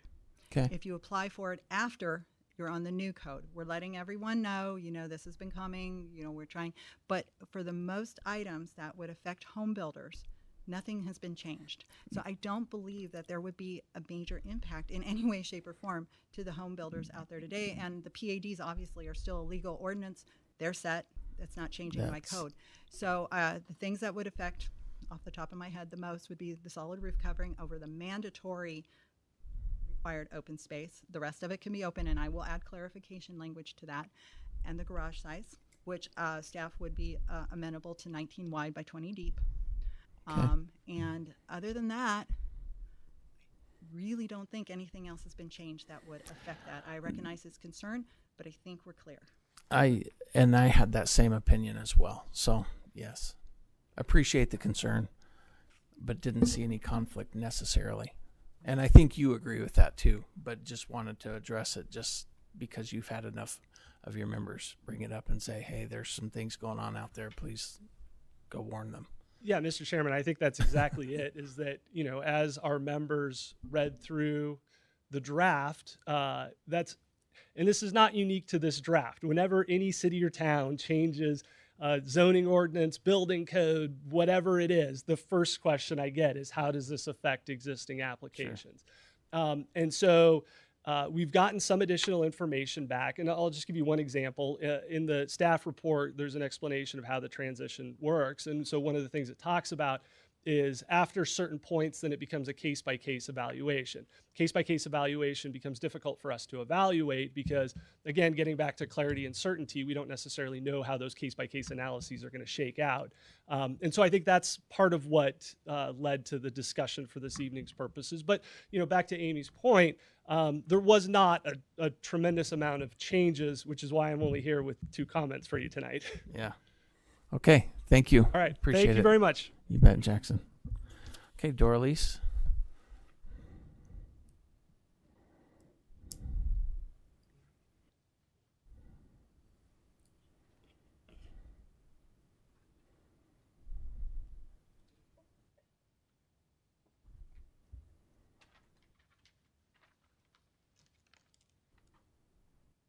Good evening once again. My name is Doralice Machado Liddell, Gilbert resident, and I'm representing myself.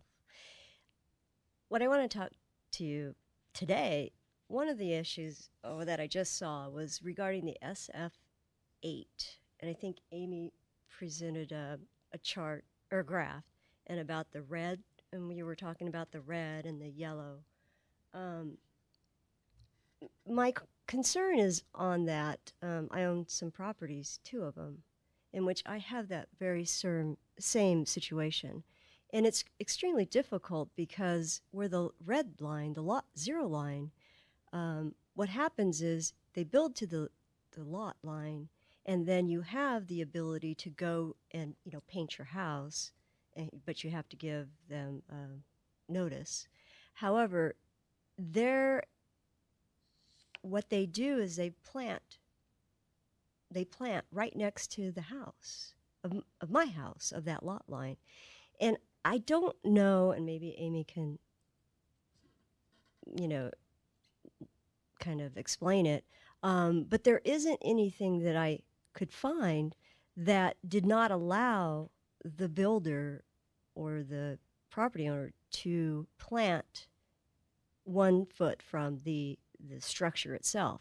Although it's in the CCNRs, that is impossible to enforce. So my question is, through the LDC, is it called out that even though you build to that line, that you're not allowed to plant trees, shrubs that affect that of the property itself? So I have some issues with that. And that wasn't why I was here. My second issue is the Heritage District in regards to the, Amy had just talked about pulling the ADUs and accessory structures out of that. And so I'm going to talk about the zoning itself. And when I'm coming to you, I did attend almost every meeting that the subcommittee had, because I was very concerned about property rights. And the reason why is because of past practices. I'm not saying Amy's press, she works very hard. And what has happened in that community, in 2005, the LDC was updated. And what happened at that time, the current zoning was R3.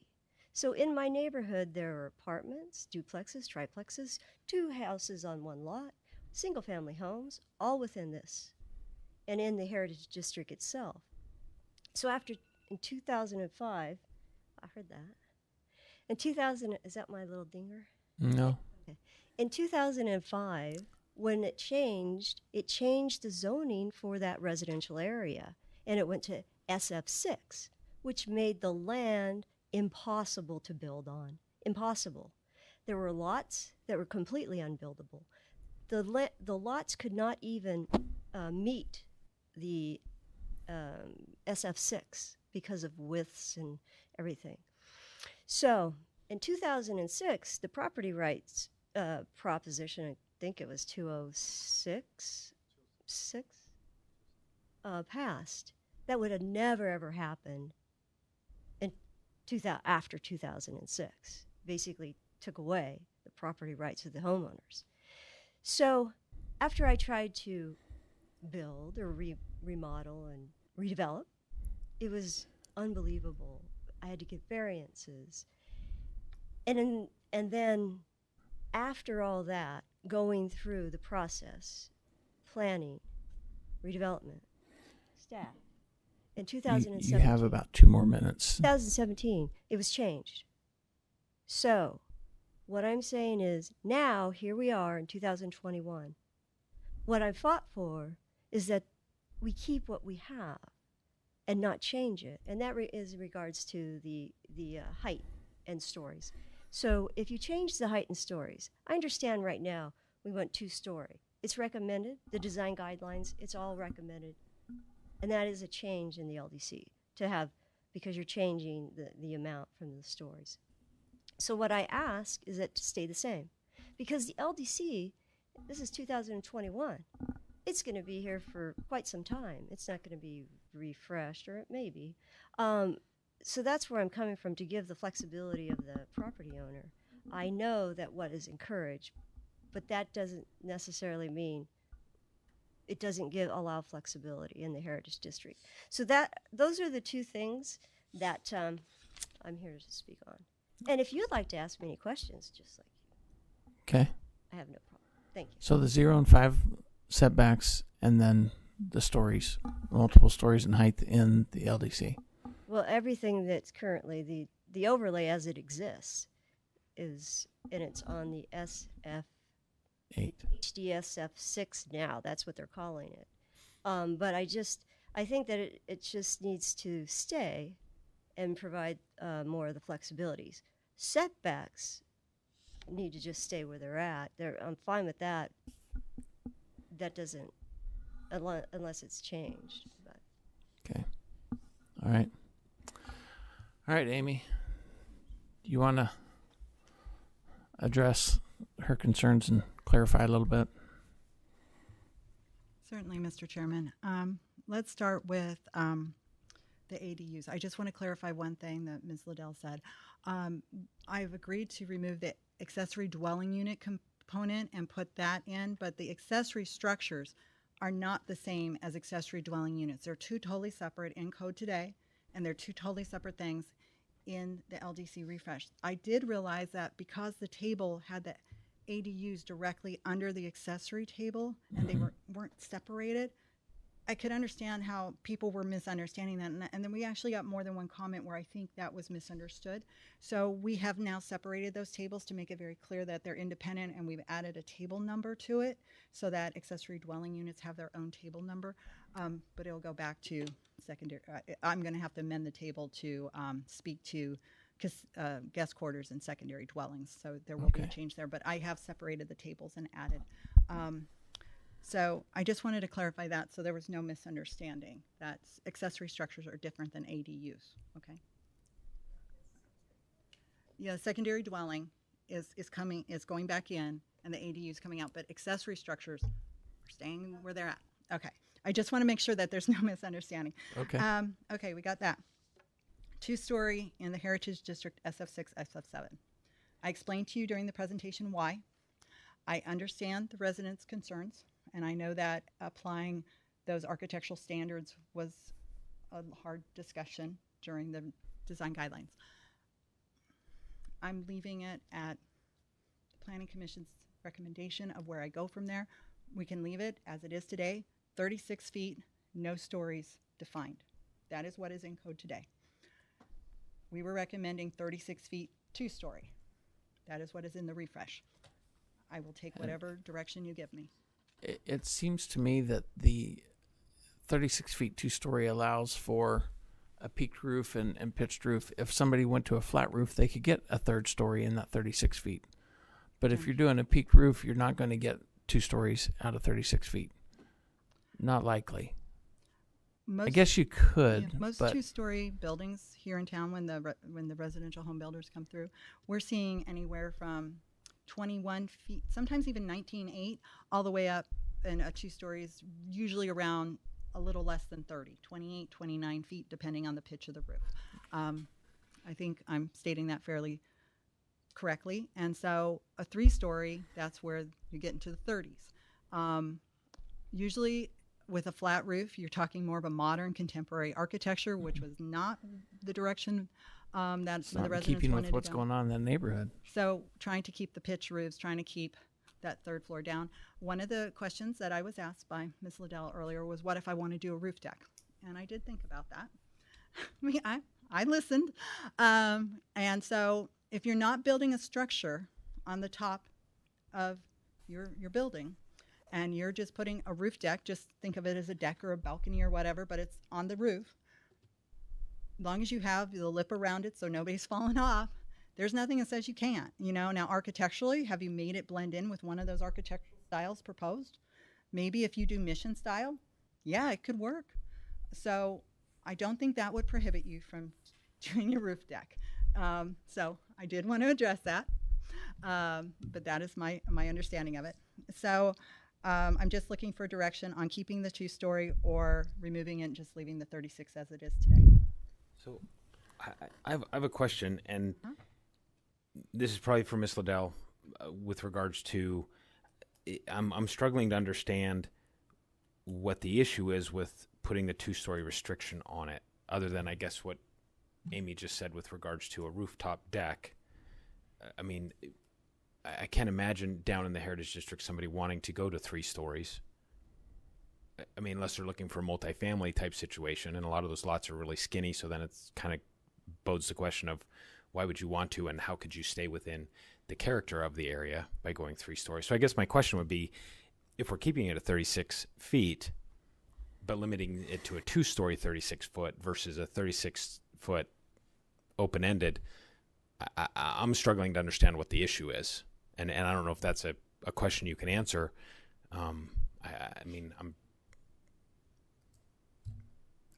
It's hard to see how we're taking through that language.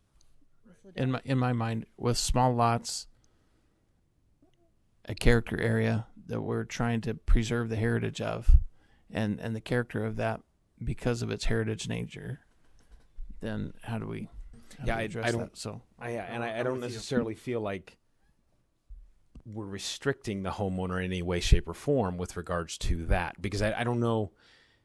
I mean, I guess if I had a lot down there and I was going to build, I just don't know why I personally, it's my personal opinion, I guess, why I would want to go to 3 stories at 36 feet versus trying to keep some of that character with regards to the types of homes that are there at 2 stories. So I guess my question, is the heartburn really that we're limiting it to 2 stories? Is that what you're at? Or is there something else that I'm missing?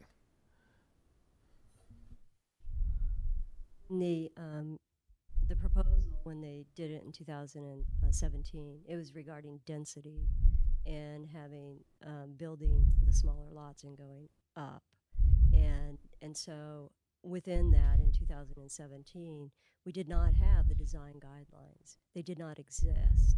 So flexibility was key. In my neighborhood, I do have an apartment complex, and it is a modern complex, and it was approved, and I think Amy was part of that. So my idea is to provide flexibility. I'm for character in the Heritage District, a lot of character, but I also see tying the hands of the property owners doesn't spur the redevelopment. And yes, today you say, well, could that happen? But 5 years down the road, someone may come in with an idea and want to go to the 36. Now, if I had a rooftop, which Amy did address, and that was an idea, full of them, that's the concept. So I think that in the Heritage District, we talk about going up a lot in the commercial area. We hear it all the time. Right, and so it's kind of that flexibility. Understood. And sorry to cut you off. I understand that, and I understand the apartment aspect of it, but we are talking single-family lots, SF6 and SF7, correct? So when I think about it, I'm thinking single-family residence. I'm not thinking apartment complex in that situation. If it was an apartment complex, we'd probably need some sort of zoning variance or a PAD or something that would need to come into us in order to consider a change in that situation. So at that point, yes, I could see possibly looking at that, but when I'm looking at the single family, I guess in my mind, that's where I'm going with it, is I feel like we're still at 36 feet. We're just limiting it to keep in character with the type of design that's there. So thank you. Commissioner Blazer. Yeah, so I think the bigger challenge is the style of home. I mean, it almost sounds as though the town was doing it to kind of put a restriction to align with the other portion of the restrictions within that area, so that they work well together. But if somebody can come in and do a 3-story Craftsman and it look good and fit, I mean, I think there's more power to them, and I guess I would support not restricting. I mean, I think that puts the burden on the homeowner to meet the other, or the developer to meet the other restrictions within the code. I could be persuaded either way, but I'm also about not putting restrictions on property too. I understand the sentiment of this citizen. So do I. Any other comments? Okay.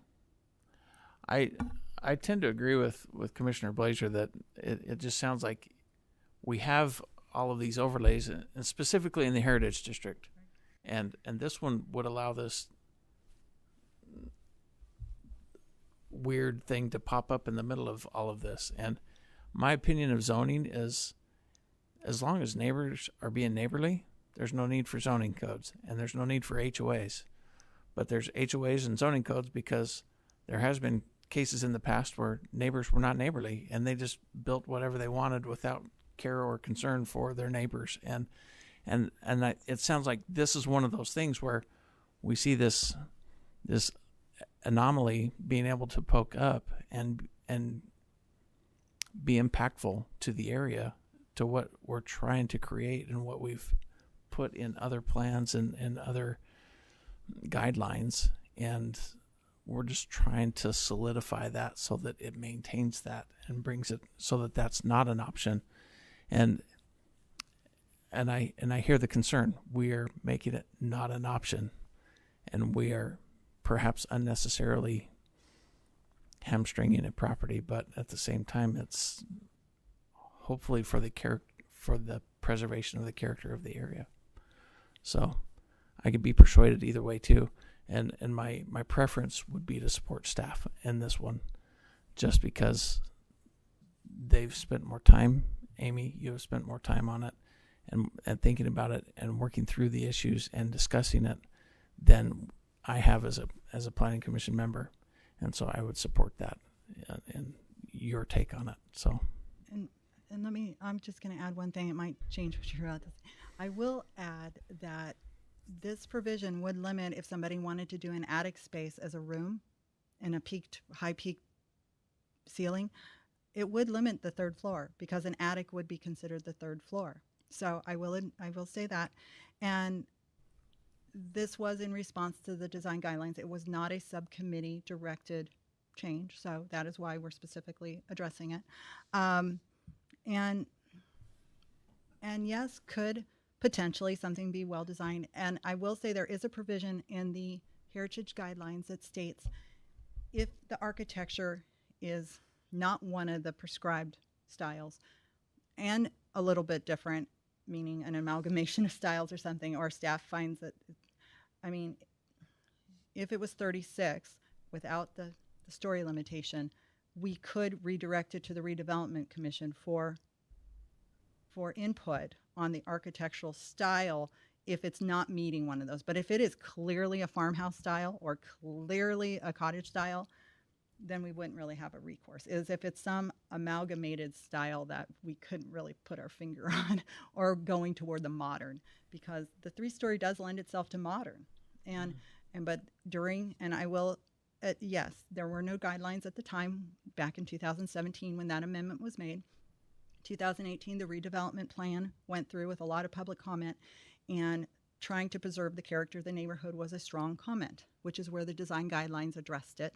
And then we were trying to reinforce the design guidelines where they didn't want to, they didn't feel the guidelines should absolutely limit. It was recommendations of height and proportions and scale. So we were trying to reinforce that. You're correct. If we feel that this is a bigger discussion that needs to be had, we can most certainly pull it, put it in the parking lot, and leave it at 36. So I think it's reinforcing the guidelines, and I don't think necessarily architecture lends itself to 3-story, but I do admit that an attic space or dormer's attic space would be prohibited, yes.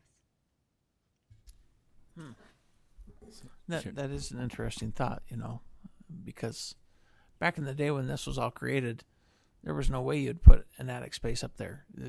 There's not enough insulation to make that possible. In today's world, that's possible. Yeah. So I could see that, and it would fit at that point, but still, not without drastic changes to that structure.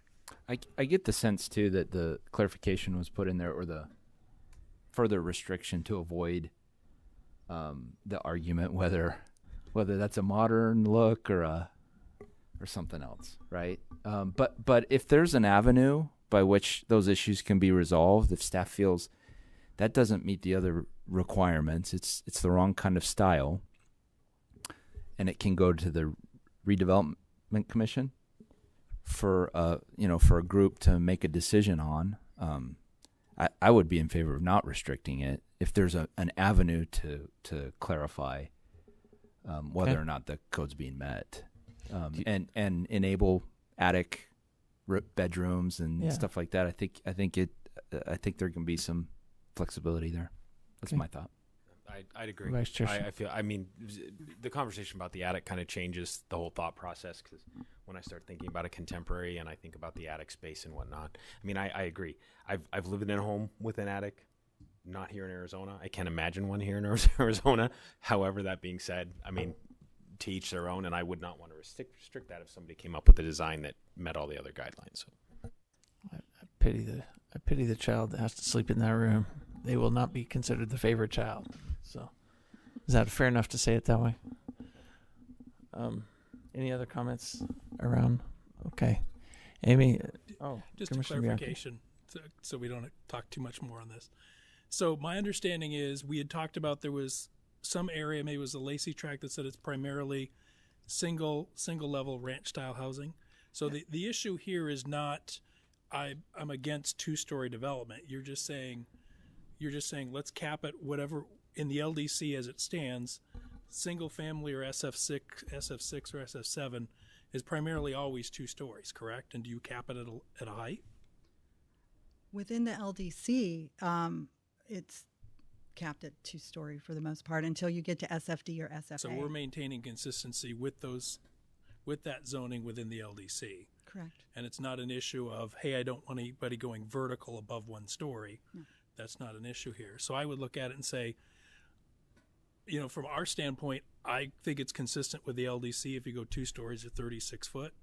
I think if it gets down into a use issue, I don't know what the Heritage District Design Guidelines stand, how they view it, or if that's something for the Redevelopment Commission. If they start seeing these types of requests, they're probably a lot more familiar with the architectural style and what they're trying to accomplish there, rather than us trying to do it. So I guess what I'm saying is it's hard for me to break that consistency and just say, no, 36 feet, 2 stories.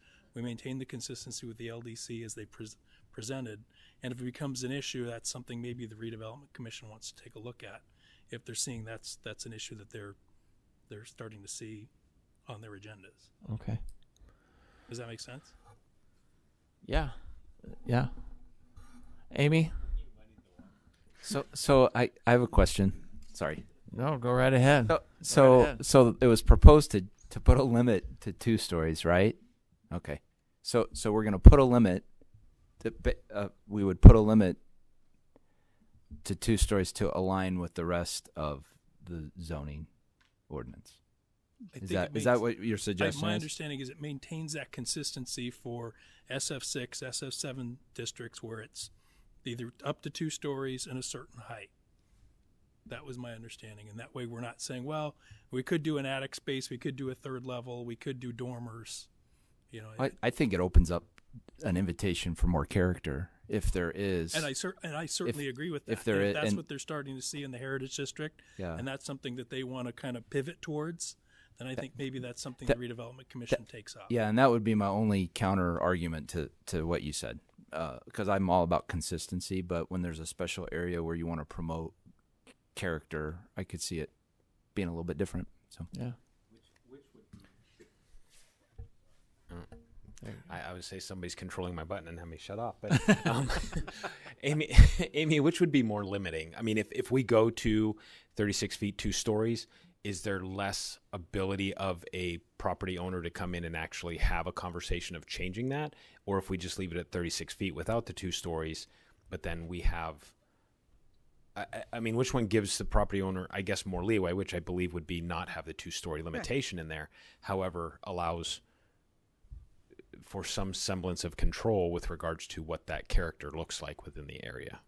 Correct. Mr. Chairman and Commissioner Simon, the 36 would give, just 36 flat would give more flexibility, which is why in 2017, that is what they did. But I think at that time, because there weren't architectural requirements in there, there was the idea that modern could come in, but then as I told you, there was public input and it changed a little. So without the two-story, there's the potential that you're going to get a very tall, thin farmhouse that looks gangly, and there's nothing that staff will be able to say about it. But it does give the owner flexibility. So the two-story is more in keeping with the architectural style and with what the intent of the design guidelines was, but it is more limiting, yes.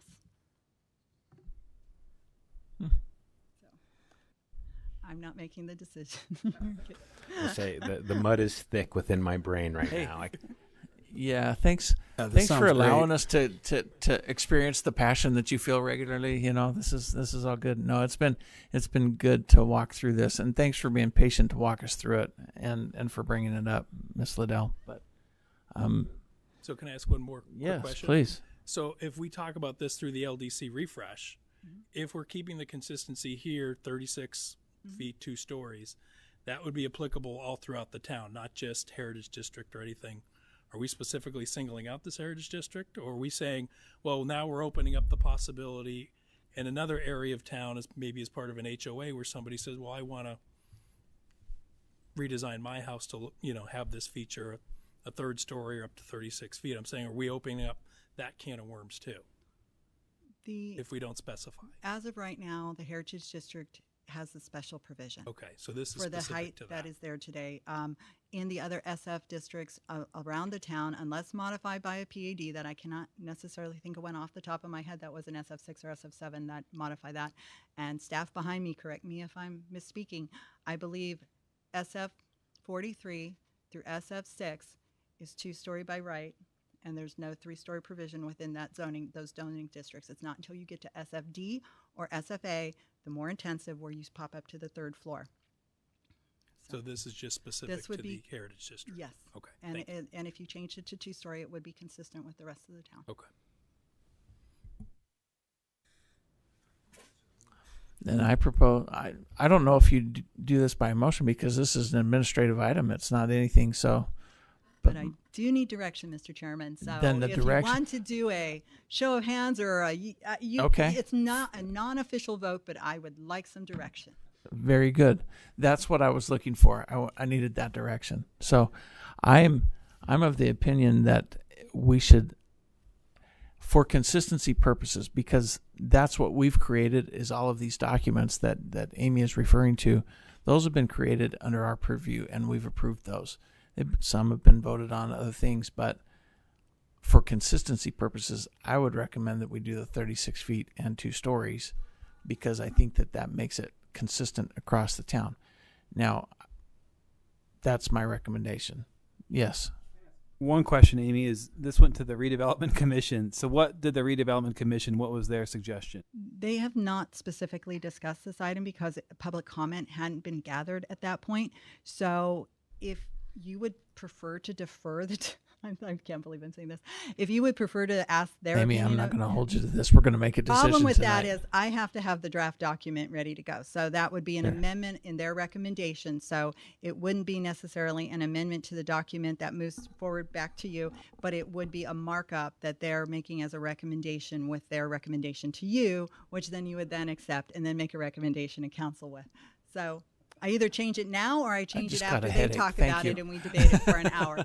So either way, it's probably going to be redebated at Redevelopment Commission. But okay, Chairman, I support you. Then I'm going to say, by show of hands, who supports the idea of 36 feet and 2 stories? Who supports just 36 feet? 1, 2, 3. We're an even split. Right on. Oh, is it 4-3? Okay, yeah, we have to be because we're 7. I will take your recommendation to keep the refresh, but I will bring it up to the attention of the Redevelopment Commission in case they would like to revisit the discussion. Very good. One last thing, and then I think we're done, is the 0 and 5. Ms. Liddell is correct that there is no provision in code that says you can't plant in there. It says you can't build something in there. You can't attach a trellis necessarily to your neighbor's house because it's their house, not yours. But there's nothing that says you can't put landscape in there, and is not necessarily. And if there was a comment in the public comment that said that, and I missed it. I apologize. But I don't believe we've ever had this discussion because it's usually covered under the CCNRs or deed restrictions on the property or however they take care of it during the platting process. So it's not something that we've ever addressed in the LDC. And I agree. And this would never become an issue inside of a subdivision, because it would be addressed in all of those legal documents and it would be defined there. And that would become a neighborhood CCNR issue. In this case, the only way, that's the reason why I don't like zero lot lines. If you want to control what's going on the other side of your property, then own the property. If you want to take advantage of building your house out to that, then you get to accept that you don't really have a whole lot of control over what happens on the next person's property. You've maximized yours. You have the ability to notify them that, hey, I need to come over here and paint and maintain my house or whatever, and they have to give you that. But you can't control what they do on their property other than that. And so to me, that's a land use issue. That's a private property issue. And I'm not going there. I just don't like it when planning commission is asked to go there. That's not our purview. And we deal with it through the planning process because we have the ability in there to do that on a lot by lot basis in an area that's not a subdivision. That's a town legal code issue, and they get to deal with it. If you're going to take advantage of it, then you can't have both. You can't have your cake and eat it too. You're going to have one or the other. And Mr. Chairman, in fairness to public comment, one member of the public did comment that they didn't believe any residential setback should be less than 10 feet for that exact reason, that they felt that you should have room around your house to properly maintain your property. So that was not something that was addressed in the LDC Refresh, and we could put it in the parking lot if you'd like for future discussion, but we understand your point. Thank you. Yes. Okay. Chair, I would add one comment because I didn't hear from Jackson, but on the garage dimensions, I think there was some wording about free and clear, which I actually really liked. I've seen cases now come where trash cans are being proposed to be stored in garages, which effectively turn a 2-car garage into a 1-car garage and can create parking issues. So I do like that. I didn't hear anything saying that Jackson had any issue with that, so I support that language. Amy, do you need anything else from us? No, I think we've done really well, and I thank you for all your input. I got everything I needed, and we'll be moving forward to a final document, and I'll be back to see you in September. Thank you very much. Okay. Moving along, we need to approve the Planning Commission minutes from our last meeting. Mr. Chair, I would move to approve the minutes from the July 7th meeting as written. Second. Okay. Motion by Vice Chair Simon and seconded by Commissioner Blazer. All in favor? Aye. Aye. Any opposed? Okay. Report from Chairman and members of the Commission on current events. Today was the first day of school. Heads up, everybody out there, please drive safely. Do not text and drive. And and please be careful around the school buses and around schools and abide by all that. So that's all I have. Anything else? Yeah, I'd just like to point out it's very hot outside. Be sure to drink water. Thank you. Thank you. It is hot outside today. It was brutal. Okay. Yes. And get your AC checked regularly, right? Report from Planning Services Manager on current events. Ava? Just a thank you to all of you for working so hard on the LDC. It's something we use every day, so we appreciate it. Okay. All right. With that, we're all adjourned. It doesn't have the same effect up here. You know, you could have. Yeah, it just doesn't sound right.